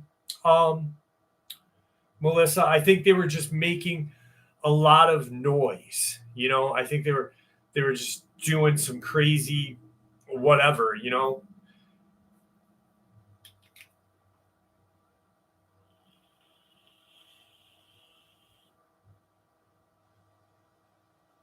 I think they can. Dude from Texas, yes, they can travel from trees very quickly. They do use trees, and yes, per Victor, they did fight. Dogman and werewolves would fight. And for those of you, werewolves on this channel are not shapeshifters. We call them, because that's what Victor called them. They're bipedal. They are almost like a mixture between a Bigfoot and a Dogman, but not. They have human-like legs, no tail, a very mushed muzzle, ears. They're very strong, very intelligent. Not as strong as a Bigfoot, but pretty damn close.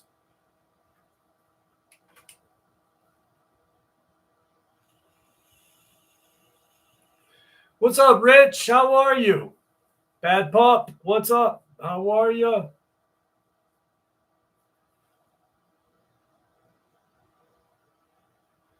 Yeah, Claire, I don't know. Like, if it wasn't for Martin, I wouldn't even, we were like, I was just, dude, Bruharia was great. I remember when Bruharia first came out, for those of you who don't know, it was a Mexican death metal band that was supposedly run by the cartel. And it was actually Roddy Bottom's like side project with what's his name from fucking Fear Factory.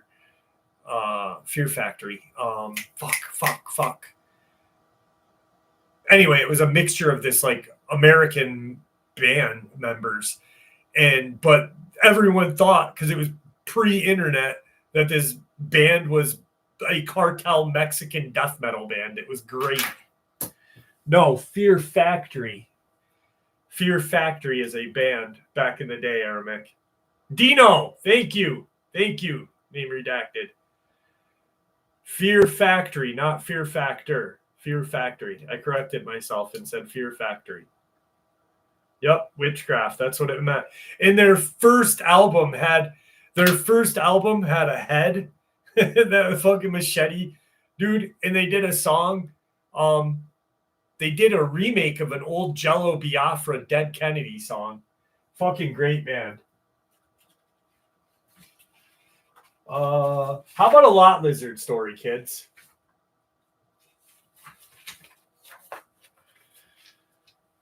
Ugh. All right. It was a typical Tuesday night. This is a fictional lot lizard story. It was a typical Tuesday night at the Highway 44 truck stop. The sky was just dark enough to dim the neon lights and cast an eerie glow over the large parking lot filled with idling big rigs. Ed, a seasoned trucker with a thick mustache and a well-loved flannel shirt, had just pulled in after a long drive from Oklahoma. He had his mind set on a hot cup of coffee and a greasy cheeseburger from the diner. As Ed climbed down from his cab, he noticed the usual crowd of lot lizards milling about the parking lot. The lot lizards were the truck stop's unofficial characters, a mix of enterprising individuals looking for a quick buck and the kind of folks who had stories darker than the night sky. Ed had never been one to engage, but he couldn't help overhear the hilarious banter between the lot lizards as they exchanged wild tales and ridiculous anecdotes. One particular boisterous woman with bright pink hair and leopard print pants was telling a story about the legend of the truck stop cryptid, a creature that supposedly roamed the far corner of the lot, rumored to steal truckers' pens and dent their bumpers. According to her account, this cryptid was a mix of a swamp monster and an angry raccoon with one eye larger than the other, and a penchant for collecting strange artifacts, a misplaced left shoe, a half-eaten burrito, and even a trucker's prized bobblehead. Chuck laughed to himself as he approached the diner. Cryptids steal truckers' treasures. Huh, sounds like a gimmick, he thought, shaking his head. He ordered his meal and sat by the window, enjoying his fries and watching the lot lizards argue over who'd seen the last cryptid. Minutes turned to hours, and the night wore on. Just as Ed was finished with his last cup of coffee, the diner door flew open, and in scuttled Pink Hair, a look of horror plastered on his face. It's real! The cryptid is real! Ed nearly choked on one of his fries. What are you talking about? I swear I saw it. It was just over by the dumpsters, and it came out of nowhere. It had one big eye and stinky fur and stole my last cigarette. The other lot lizards laughed at her exaggerated expressions, but Ed's curiosity was piqued. All right, I'll bite. Let's go and see this creature you're all scared of. With a bit of coaxing, a small group of truckers and lot lizards followed Ed outside, the air thick with laughter and disbelief and a little bit of terror. They approached the far end of the lot where shadows danced ominously in the dim light. Ed led the charge, his heart more excited than afraid. Suddenly, from the darkness, there was a rustle, a grumble, and then a loud crash as a figure burst through the barriers of trash and debris. Out leapt a bizarre creature. It was indeed a cryptid. It was about 3 feet tall, covered in dark matted fur, and its one eye towered over the other, like a googly-eyed monster. Its furry paws, it held an assortment of ill-gotten trucker treasures, dented cans of beans, a pair of rubber gloves, and a half-eaten burrito. The group froze, gawked at this wild creature, now rummaging through the remains of someone's dinner. Ed could hardly contain his laughter as the cryptid whirled around, its eye darting wildly as it tried to assess the crowd, clearly unprepared for its audience. Hey there, little guy, you lost? Ed shouted, stepping forward with a grin. The cryptid squinted at him, grumbling with incredulous sort of growl that sounded suspiciously like a truck engine sputtered to life. At that moment, Pink Hair leapt back, squealing, "It's going to eat us!" "Don't panic," Ed yelled, holding up his hands in a gesture of peace. "Hey, buddy, you want a burrito? I think we can work something out." To everyone's surprise, the cryptid stopped. It dropped the half-eaten burrito and stared at Ed. With its sole beady eye, quietly it waddled over, took an entire can of beans from Ed's hands, and then turned to scuttle back into the darkest recesses of the lot with its collection of treasures. The truckers and lot lizards erupted in laughter, half in awe and half in disbelief. "See, I told you it was real," Pink Hair exclaimed, blinking up at the now beaming Ed. "You know," Ed said, chuckling, "if I hadn't seen it with my own eyes, I wouldn't have believed it either. But hey, at least we know what to tell the newbies out here. Beware of the one-eyed burrito thief." The group cackled under the bright neon lights in the night air, the night filled with wild laughter and tales that would grow wilder with each retelling as they all transformed into local lore, celebrating not just the absurdity of the experience, but a strange kinship now formed over the unexpected encounter with a lot lizard's legend come to life.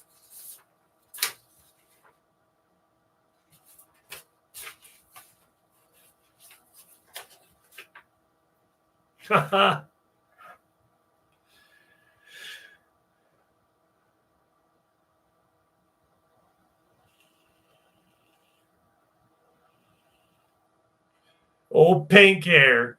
Fucking Pink Hair.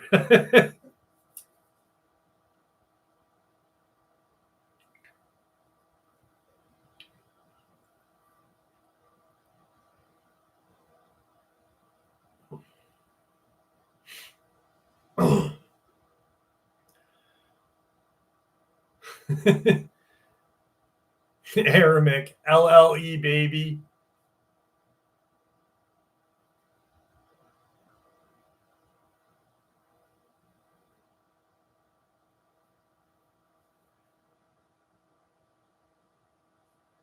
I don't know how he passed.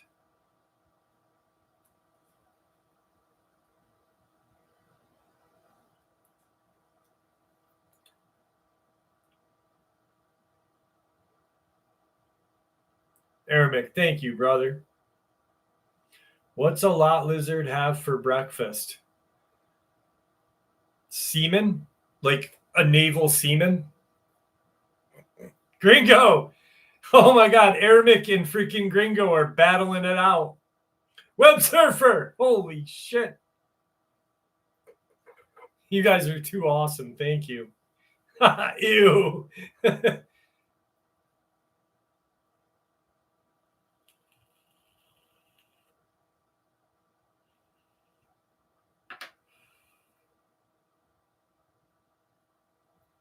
I don't know. I don't know who he's talking about.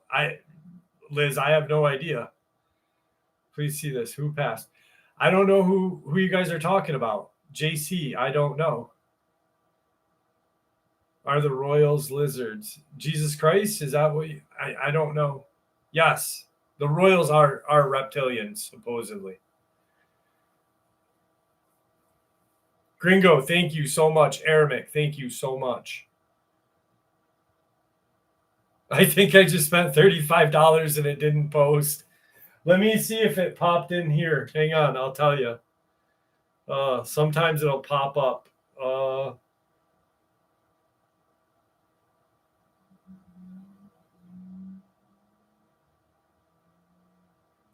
Let me check.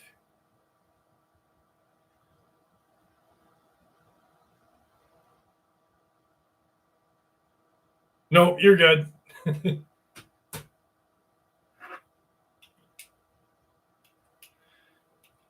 No, I don't think he passed away. That's who you're talking about. No, I don't think.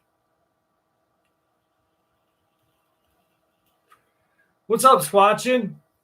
Squatchin! Mirror, mirror, mirror, mirror, mirror, mirror. I don't think he passed. I think he's just like, I'll tell you why Sandhoff didn't come back, because there was someone that said something that she didn't like. Sunshine, you're not blocked, dear. You're not blocked. I just didn't see you until just now. How are you? Haven't seen you in a while. That was fucking gross.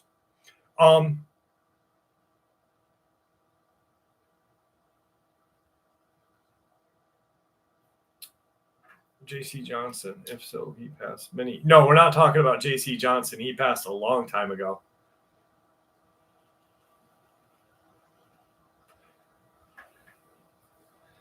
What's up, Truth?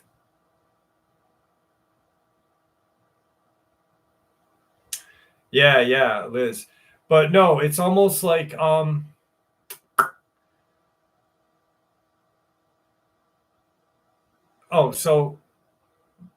Sandhoff. So someone kept saying just a bunch of crazy shit, and Sand couldn't take it. And which just, I don't know. Like I told her, I was like, Jane, actually, I said, Jane, can you block this person for me? And she did. And I said, hey, that person's blocked. I got a zit right there. Look at that. And she just, I don't know. It was sad. No one insulted her. It was a racist comment. It was a racial comment. And she just didn't like it. I didn't like it either.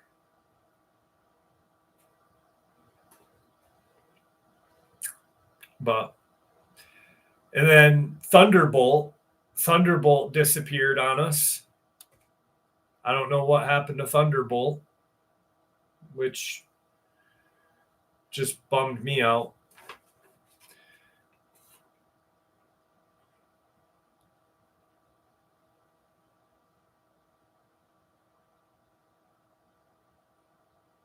Yeah, 59th.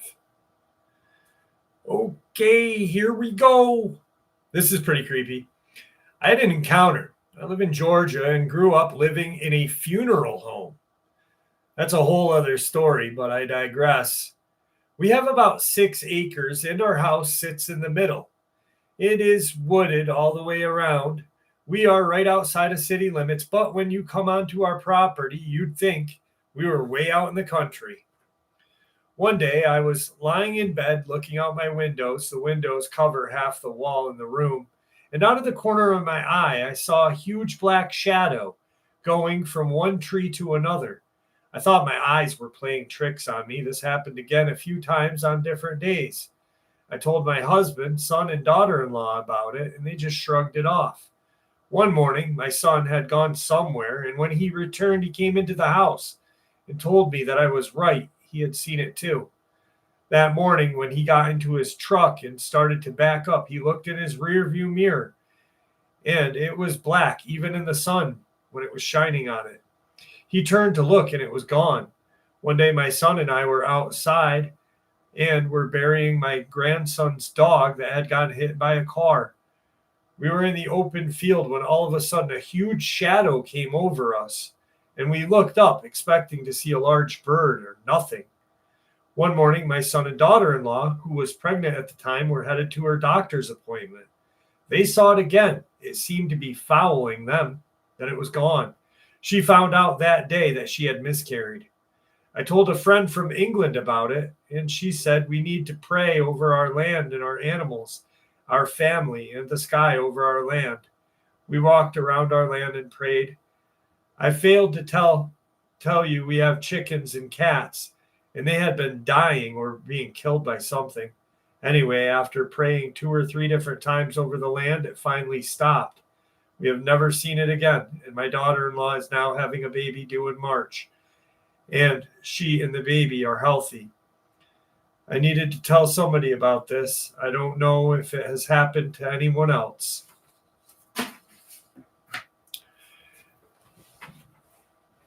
I wonder, oh, God damn.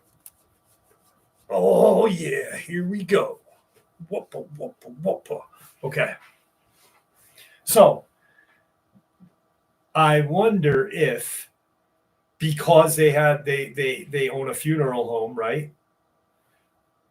What if it was like some dark entity, so like not all people are good, we know that. So what if this person was just like a real piece of shit? Not a piece of shit, but a real piece of shit. And like if a piece of shit ate a piece of shit, then shit that shit. So they're that kind of person. And they die. And then they get brought to this funeral home. And this person's aura or whatever stuck to the land. Maybe. You never know.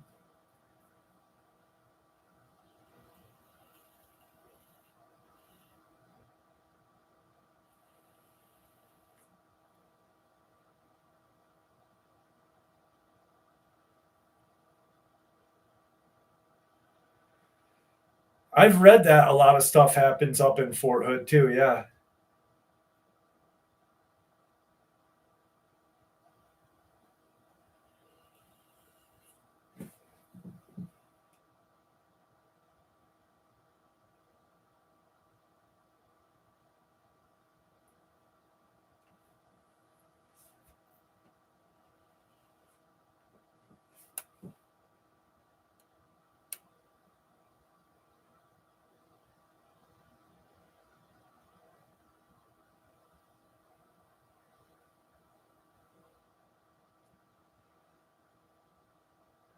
You have seen Thunderbolt on two different channels. Are they recent comments, Liz, or are they old comments?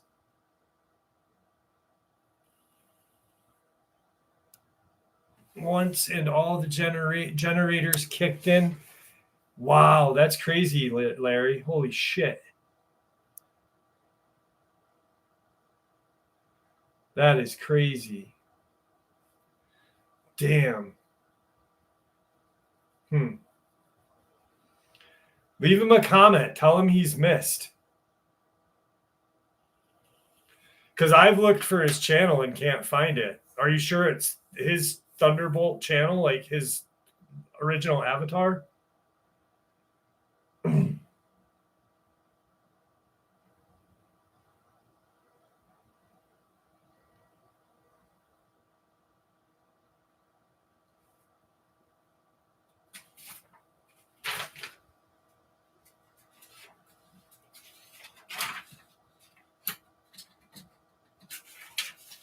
Okay. Please leave him a comment and let him know then, please. Because I thought he fucking died. Well, I'm not swearing at you, Liz. Obviously, you know that, but I thought he died for real.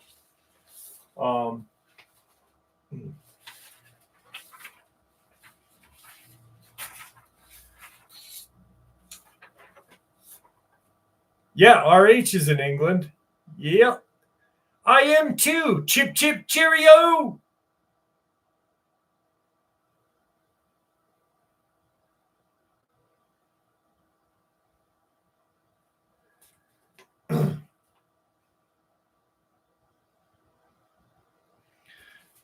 Hang on. I missed someone's question. Sunshine, I did not miss your question.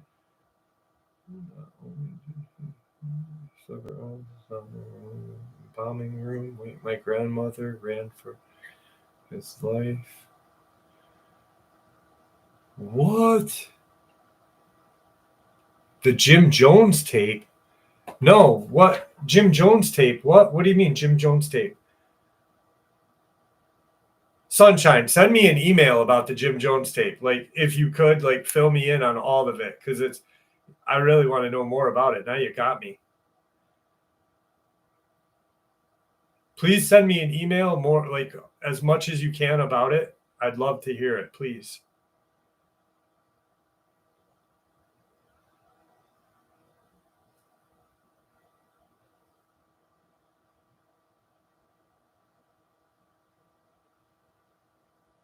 Jim Jones was in my neck of the woods. Like Jim Jones from like that like Drink the Kool-Aid Jim Jones.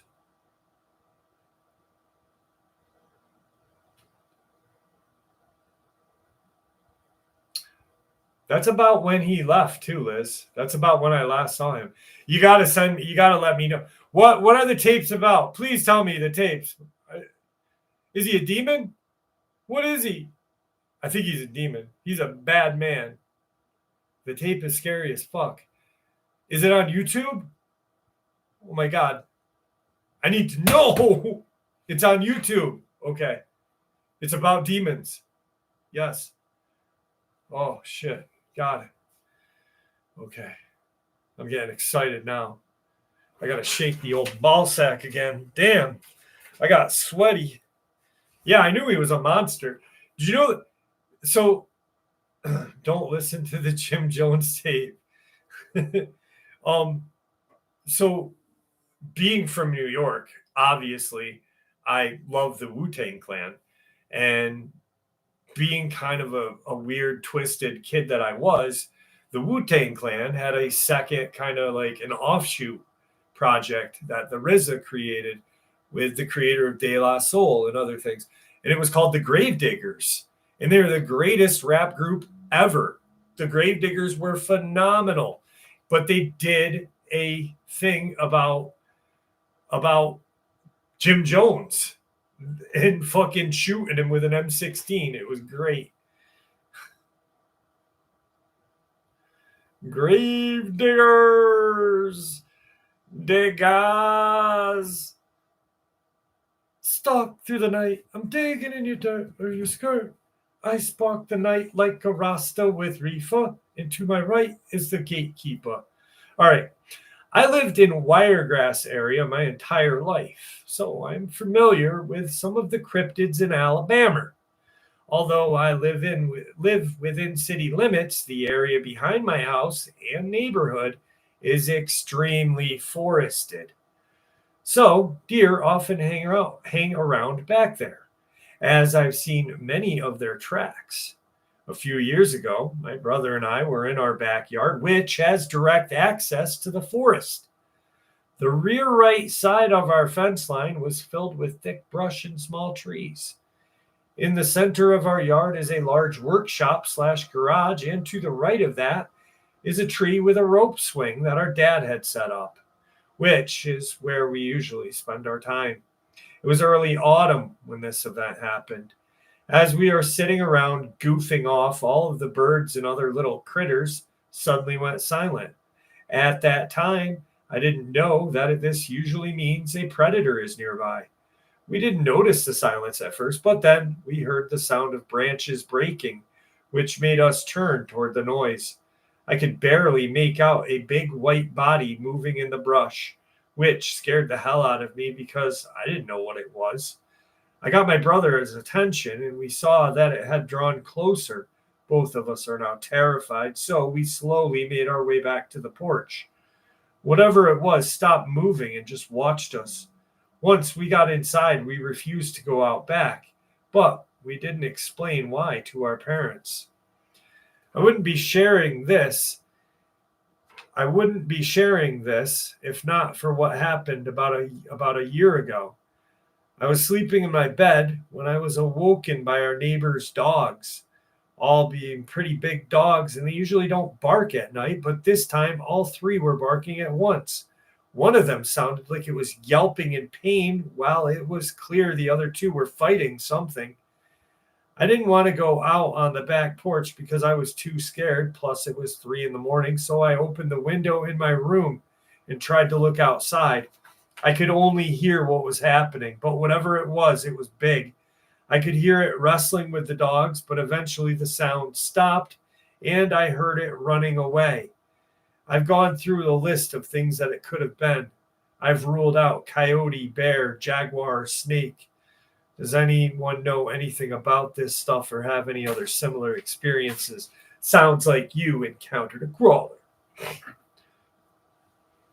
Eunice, how are you? My friend that passed away January. Oh my God. Dang. That's scary. That is scary.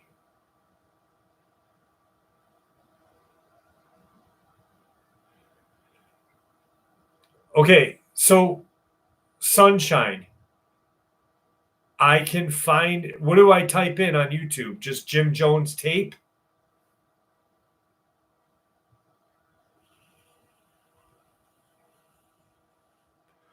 Okay. All right. I'm gonna do that. That's what I'm gonna fall asleep to tonight because I'm a fucking weirdo.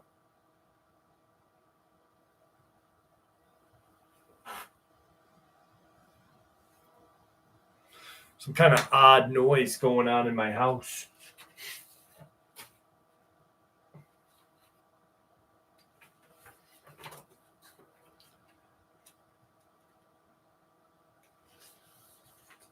Tiggy is, I run with scissors. How are you?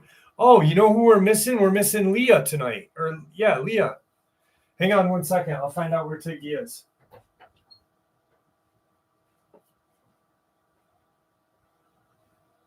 Bye. He's laying on the couch, so I'll leave the studio door open. Buddy, come here, buddy. Everybody wants to say hi to you. Come here, cocky sucker. Maybe he'll come when he hears me reading an experience. He usually bothers me when I'm narrating stuff. I haven't had a Pop-Tart since before. Sunshine, you got to try the Apple Jack Pop-Tarts. They are phenomenal. We'll break out the dowsing rods before we end the night.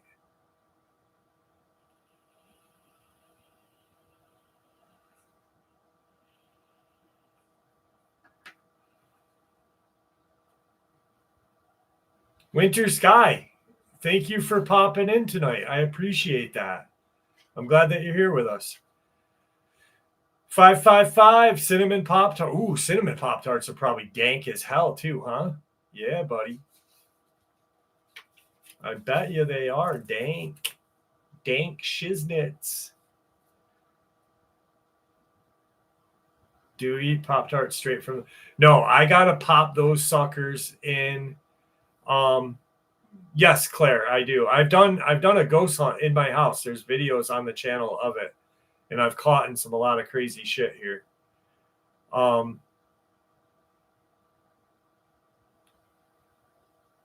Bad pup. I've been to the Conjuring house. Like I've run into a lot of paranormal. It's not like I'm not really too afraid of it too much. No, I have to heat my Pop Tarts. They have to be like hot and burn my tongue in order for me to enjoy them. I need that kind of pain.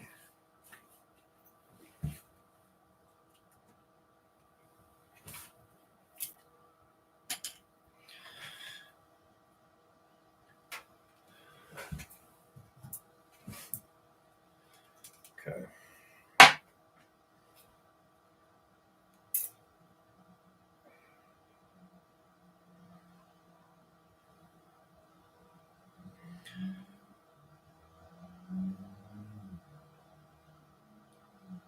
If there's any spirits in the house or in my studio with us tonight, please cross the rods.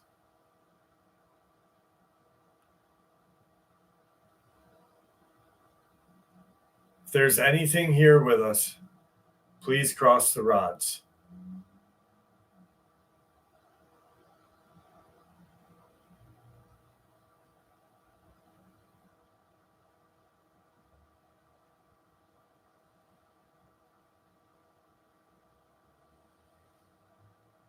Please uncross the rods.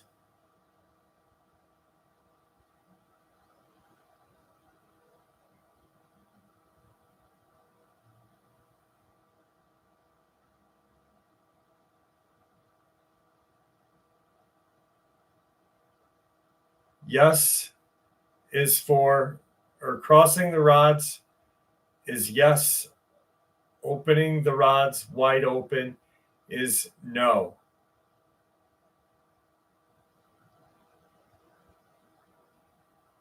Are you a good spirit?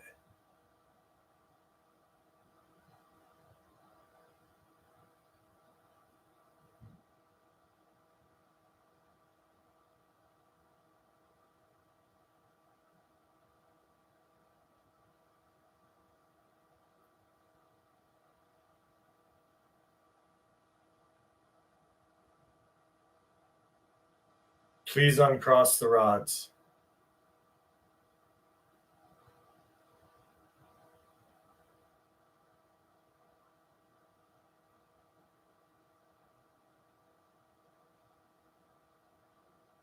Did you die in my home?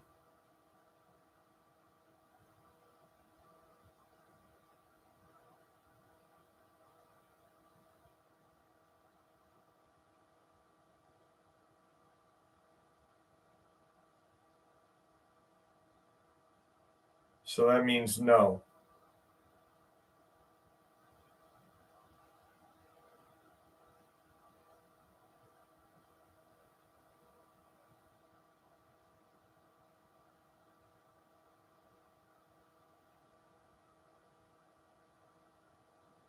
Please open the rods.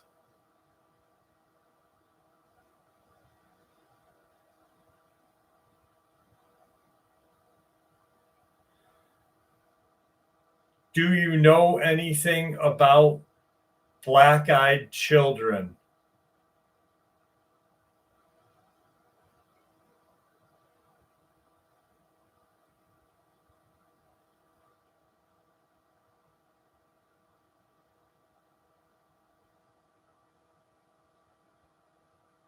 So you don't know anything about black-eyed children.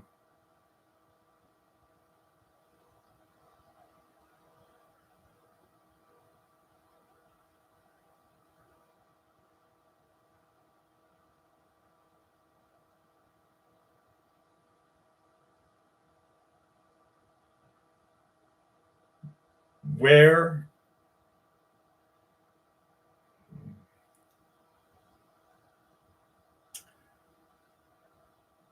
did you follow me from the Conjuring house?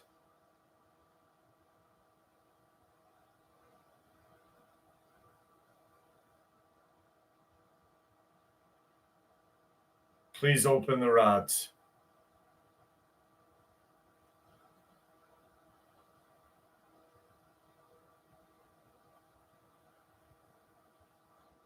So you did come from the Conjuring house.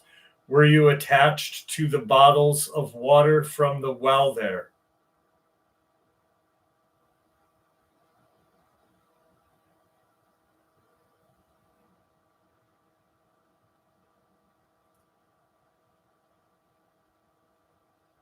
Please uncross the rods.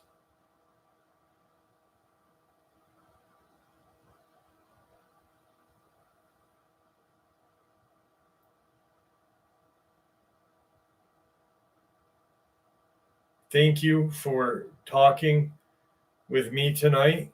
I appreciate you. I'm going to have to let you go now. Please stay safe and please do not cause any harm to my family.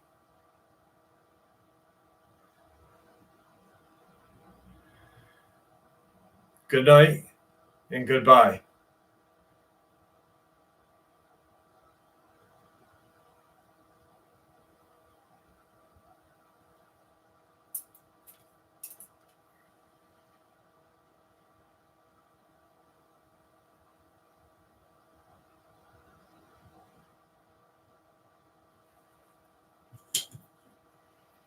These dowsing rods, for anyone that's new to the channel, these came from the Conjuring house.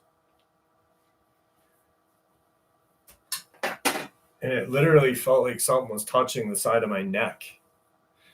Vang, what's going on? How are you?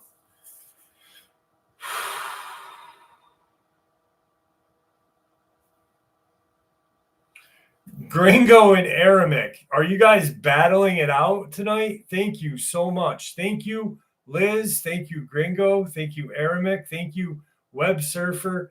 Everyone who donated to this channel tonight. You guys are awesome. Thank you.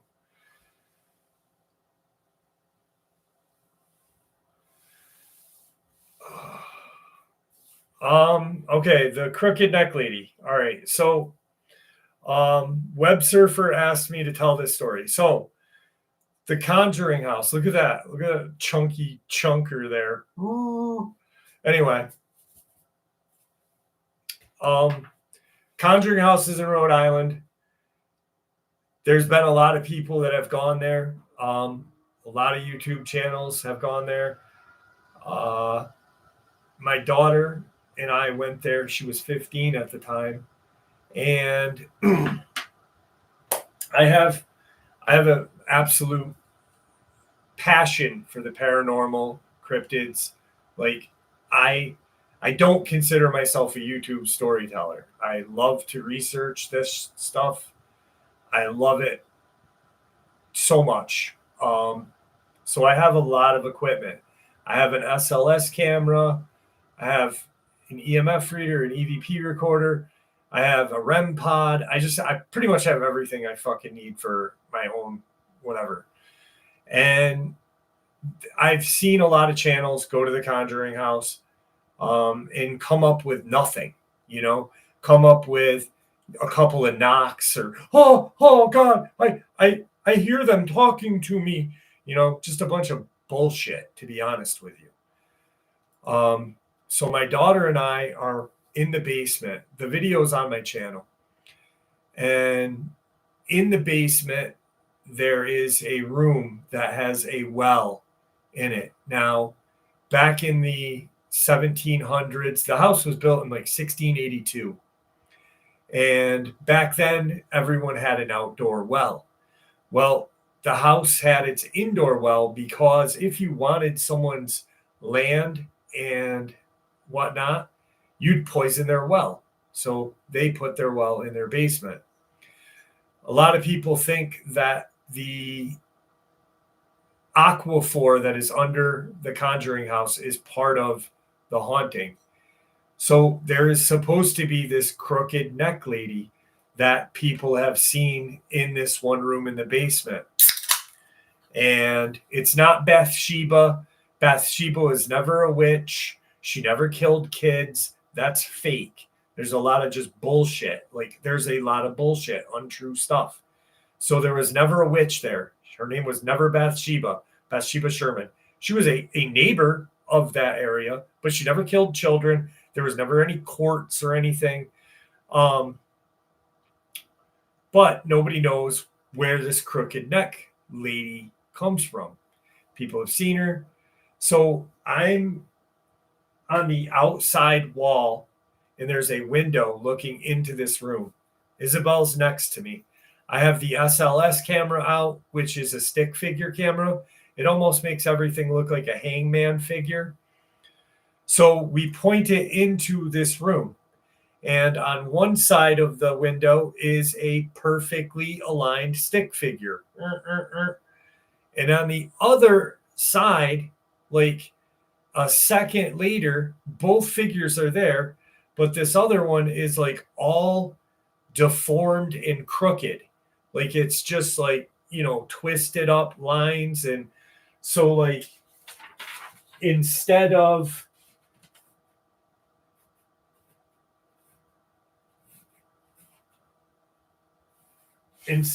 looking like this on the SLS camera, it looked like this.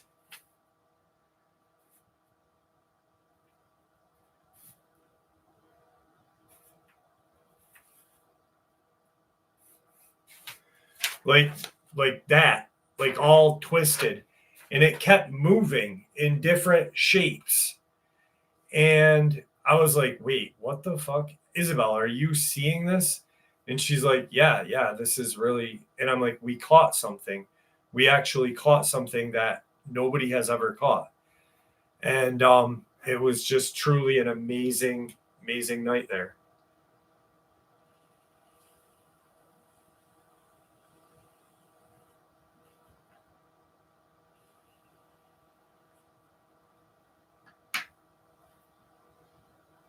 It was pretty interesting. The well is not that big for someone to fall into, Web Surfer. Good idea.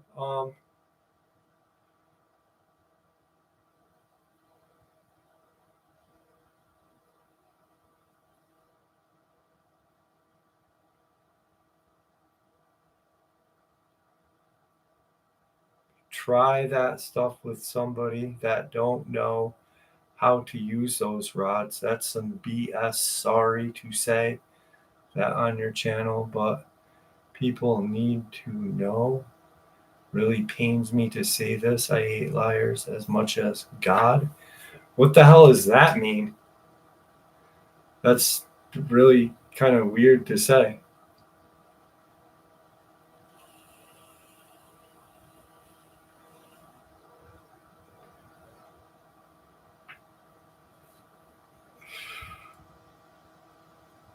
Yeah, that makes no sense.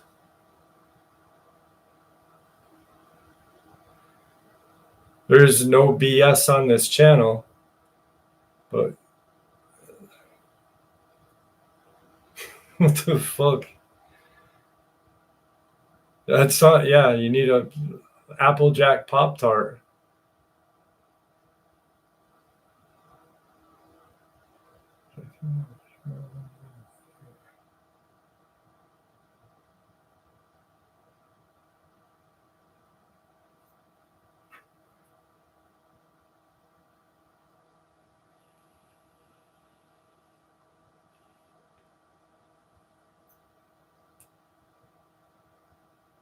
We want to see the Pop Tart slathering show.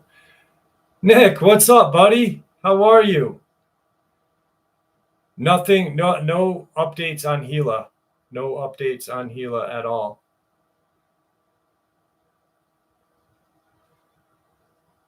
No. Eunice, thank you so much, dearie. Thank you.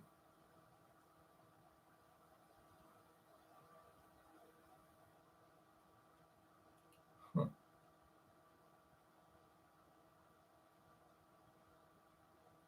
Yeah, that's weird, right?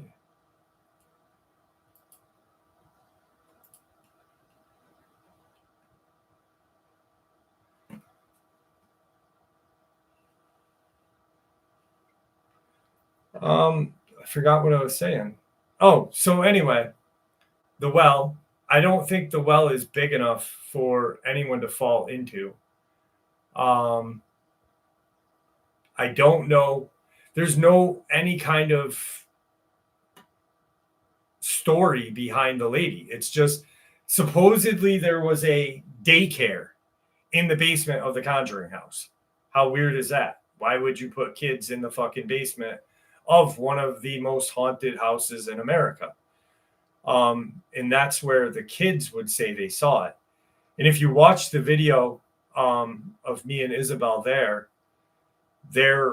really is like drawings of this crooked neck lady in little kids kind of um drawings and shit.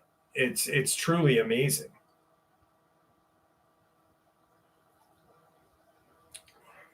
But the house, Belle said that she when she was upstairs, because me and her were upstairs, this was the holy shit.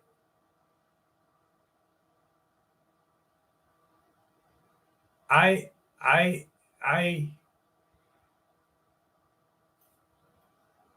whoa.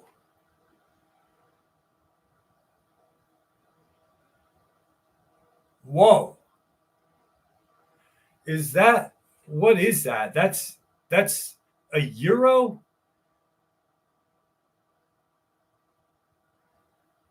I'm dumb when it comes to money symbols, but that's a lot of Pop Tart money right there. Thank you so much. Holy shit. Money currency signs.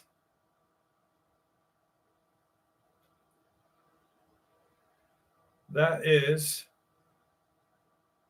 a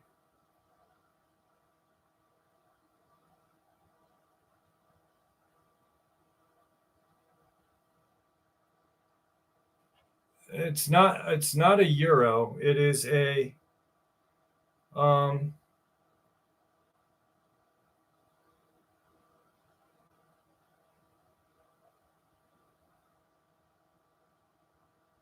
Did I miss it? It's not a yen. Holy moly. It's not a pound, because I know what pounds look like. Is that it? Oh, it's an Indian rupee. It's an Indian rupee. Is that? Yes, Indian rupee. I think.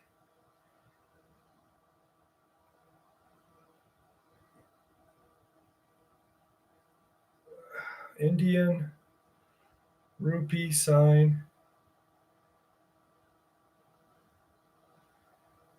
Indian rupee. Yes, it's an Indian rupee.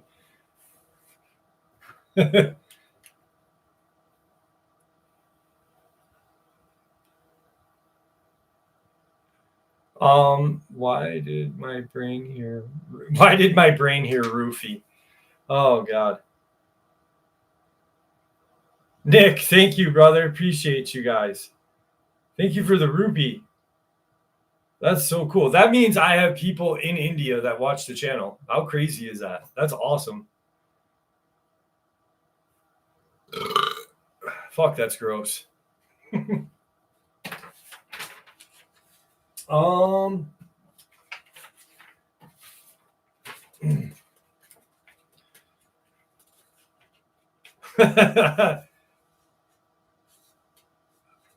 I think a rupee 200 rupee is $2.38 American. But either fucking way, that is wicked fucking cool that someone in India is watching our show. Like, holy cow. Our family goes deep. Aramik, thank you, my friend. Thank you so much. Wow.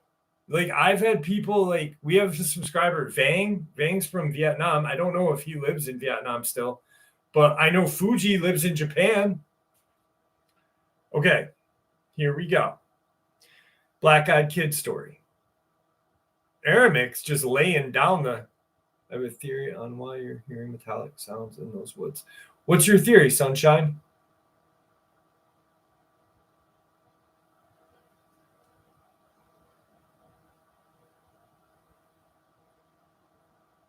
I love you, Aramik. You're fucking, you are an unstoppable membership gifting machine.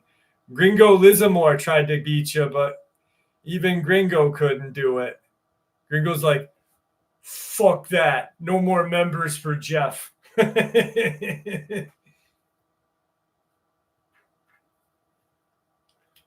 Yeah, I'd rather get rupeed than roofied any day.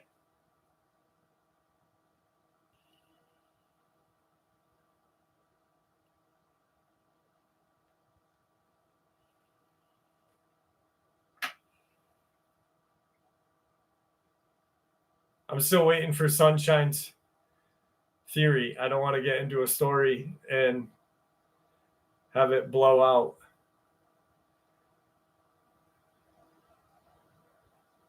Imagine a 12-foot Bigfoot burp. Dude, oh my God, that reminded me of something. So when I'm working, like I'm putting videos together, I don't watch other videos. Like I don't watch YouTube unless it's like I don't know.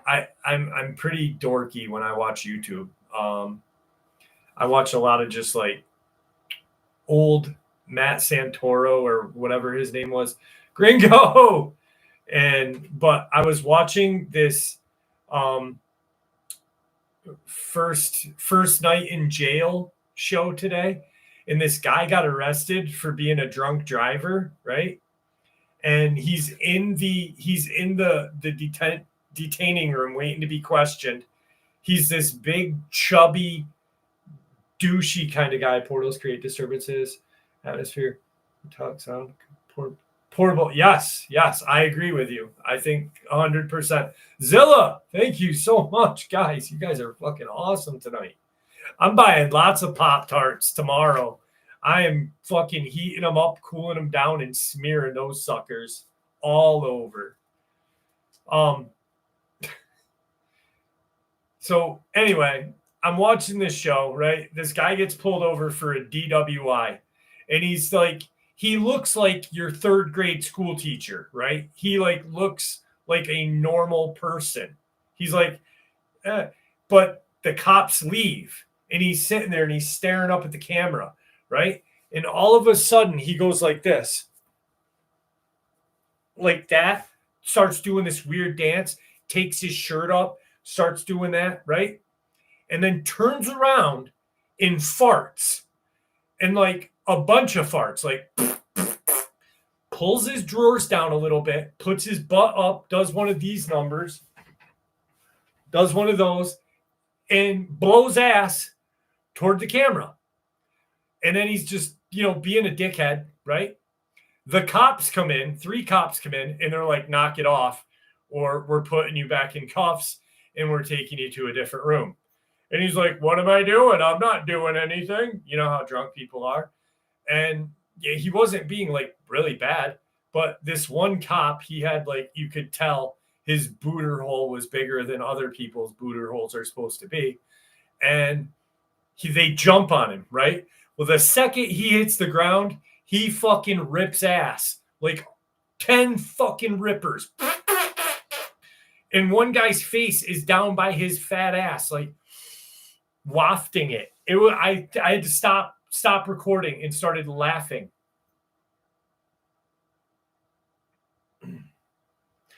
I thought, so Sunshine, really quick. I thought that, dude, it was great, man. He was just ripping ass everywhere. So, and then another drunk guy, and I'll get back to you quick, Sunshine. Another drunk guy, right? This like really fucking funny cop. He was actually really a cool cop. The guy goes, I've never been in trouble before. He goes, I'm going to be honest with you. He goes, I had 5 beers. He goes, I probably shouldn't have drove. He goes, but I just shit my pants. And the cop goes, what? And he goes, I'm really sorry. This guy's like 60.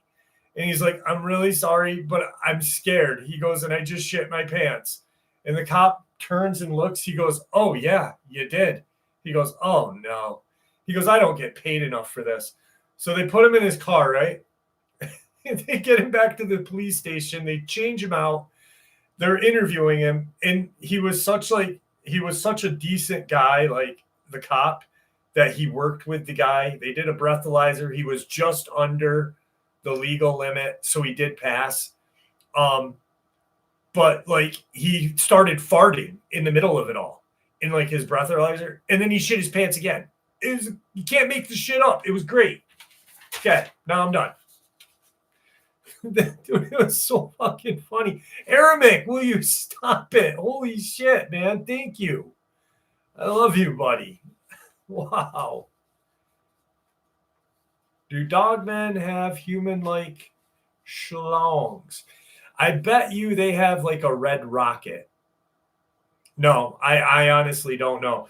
I've only heard of one experience where someone actually walked in on them mating, and it was in Ohio. Other than that, no, I don't know. But Sunshine, there was and I had said this once before, there was in Saranac Lake, which is just north of Brant Lake, there was a underground base kind of thing found, supposedly for MK Ultra, designed for children. And I thought about maybe the metal doors closing, portals, but I do agree. I think you're right there with me too on that.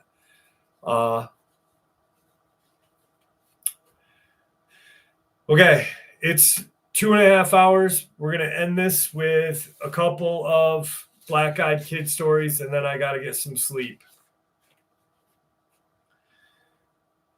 I was with a few of my friends, and we drove down an alley to get to a parking garage. Standing in the center of the alley was an old lady with white hair, wearing an old-fashioned dress. Even from a distance, I could see that she was staring at us. As we got closer, I noticed that her eyes were completely black. I started to shake, and I didn't really believe what I was seeing. I really thought that I was fabricating it in my own mind because I had been reading about things like this previously. So I asked my friend in a shaky voice, "Does that lady really have black eyes?" And he replied, "Dude, what the fuck, man?" And his voice instantly became shaky. We just turned around and went to another entrance of the parking garage. When we walked by the alley again a few minutes later, she was standing in that same spot. Every moment she was in sight, she was staring at us. It was extremely unsettling, but nothing had ever come of it. My friend wasn't just messing with me. We both saw her piercing black eyes. Glad I didn't have to talk to her. I was shaky enough as it was. She looked to be around 70 years old. Really odd experience. I wanted to share this experience my dad had been telling my family for a long time. It took place back in 2003. We used to live in Mexico, more specifically, Mexicali, Baja California, in an urban area. This experience is a little different since he saw a woman instead of a child, but I think it still counts. So one afternoon, my dad was doing the usual when he heard some knocking on the door. He quickly answered and was met with a Caucasian woman, a bit on the chubby side, wearing some really old clothes that looked handmade and clearly were not from this time period. She was looking down at her feet. She asked him, "Can you give me water, mister?" To which my dad replied, "There is a water hose," but the woman insisted on coming in. My dad told her no, so she looked straight at him in his eyes, and that's when my dad saw it. Her eyes were completely black.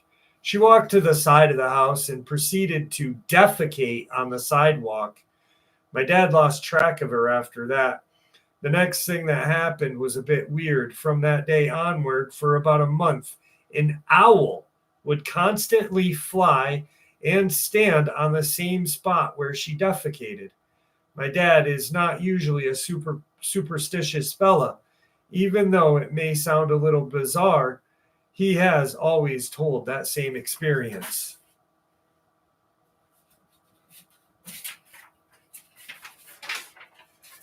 And Aramik and Gringo, because you guys like really battled it out tonight, this last experience, I was going to end it with that. But this last experience is dedicated to Gringo and Aramik.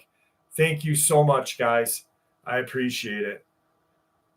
This encounter happened when I was 32 years old. I was hiking with my husband, who is 32, and my son, who is 8.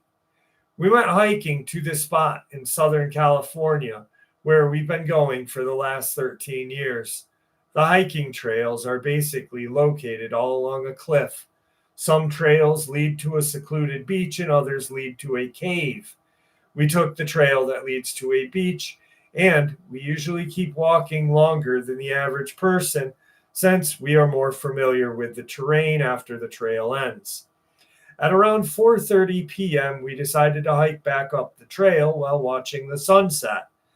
At the same time, the moon was rising in the opposite direction. The moon was huge, probably one of the biggest I have ever seen. This is where we decided to take some photos. We decided once we got back to the top of the trail at around 5:30ish to keep hiking along some other trail, which we'd only been to once or twice. The night was still young with plenty of families walking along the trail. I decided I needed to take a quick break after a short jog to enjoy the scenery and appreciate the moon. At this time, my husband and son were pretty far from me, and all I could see was their silhouettes. The night was now upon us, and the fog from the Pacific Ocean was making its way up the cliff into the hiking trails. My husband and son decided to turn back and meet me because it was getting dark. My son began to run past us. At this point, my husband looks in his direction and sees a black silhouette of a tall person standing about 9 meters from my son. As soon as this thing notices that my husband is looking at it, it gets down onto all fours and takes off like an animal. He yells for my son to come back. He then tells me what he saw and says something is running across the trail. I'm scared of dogs, so the first thing I thought was a stray dog running loose. He says, no, it's much bigger than a dog. Almost the size of a bear, but it had the silhouette of a man standing in the middle of the trail, and it took off on all fours. He said this thing was darker than the dark that was around us. At this point, we are freaking out. We are hugging each other close, not knowing what to expect next. We are basically in the middle of the trail. We'd only been once with this crappy phone service. We looked around, and the trail was completely empty with no one to be seen. We were basically the only ones there. The trail went from being packed with people to now 3 of us being on the trail. Gringo, which made everything more terrifying. We decided to suck it up and walk back to our car, which meant we had to pass by where my husband saw this thing. My husband said he thought he saw this humanoid run down the trail, but once we got to that spot where he saw it, the trail turned right, but the figure ran left. To the left was a fence and a bunch of tall brush, making it impossible for something to go that way. Whatever it was would have had to have jumped the fence to keep going the way it went. We never saw or heard it jump the fence, and better yet, we didn't even hear footsteps or anything moving in the brush. My husband said it just disappeared. We managed to keep walking along the trail while holding his phone flashlight pointed at the fence and brush where we saw this thing go. All I had was my water bottle, and I was ready to use it as a weapon. All we could hope for was this time was to see other people on the trail. Then we finally see lights coming from a motorbike toward the end of the trail. This person was going into the trail, and we were relieved to be out of it and onto the parking lot. When we finally got to the parking lot, it went from 50 cars to only 2. There was a couple outside taking photos. At this point, even the person on the motorbike noped back to the trail, back to the parking lot, and left. As we made our way to the car, I kind of joked with my husband how he might have seen a werewolf. He was still in shock and didn't say no, but he was still trying to process what he saw. My son said he saw something crawling, and that's when my husband called to him to come back towards us. He was really scared that night and refused to sleep by himself. We all slept in my husband and I's room. My son said he felt like the thing followed us the whole time home. I hope not. Anyway, we ended up watching a segment of the news by accident while having dinner, and we heard that it was the super blood wolf moon. I am now 90% convinced we saw a werewolf. This location is notorious for many deaths, as it is on a cliff where many have died from falling over or drowning. When we went there for the first time, there was a sign around a person who fell off the cliff. Thank you for letting me share.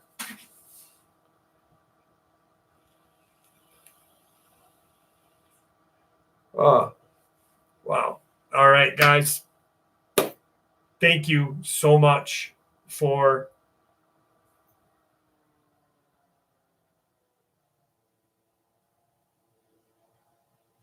Ooh, that's an interesting. Sunshine just had an interesting theory on black-eyed kids. Maybe their eyes are black because they are trapped between life and death. That's pretty fucking good. I never thought I'd ever hear that, like, or think that. That's fucking awesome. Aramic and Gringo having a little showdown. Thank you, guys. Aramic, thank you. Gringo, thank you. Corey Cole, how are you, buddy? I want to thank you guys for everything. Thank you for spending Saturday night with me once again. I love you all. And I'll see you next Saturday. I think so. My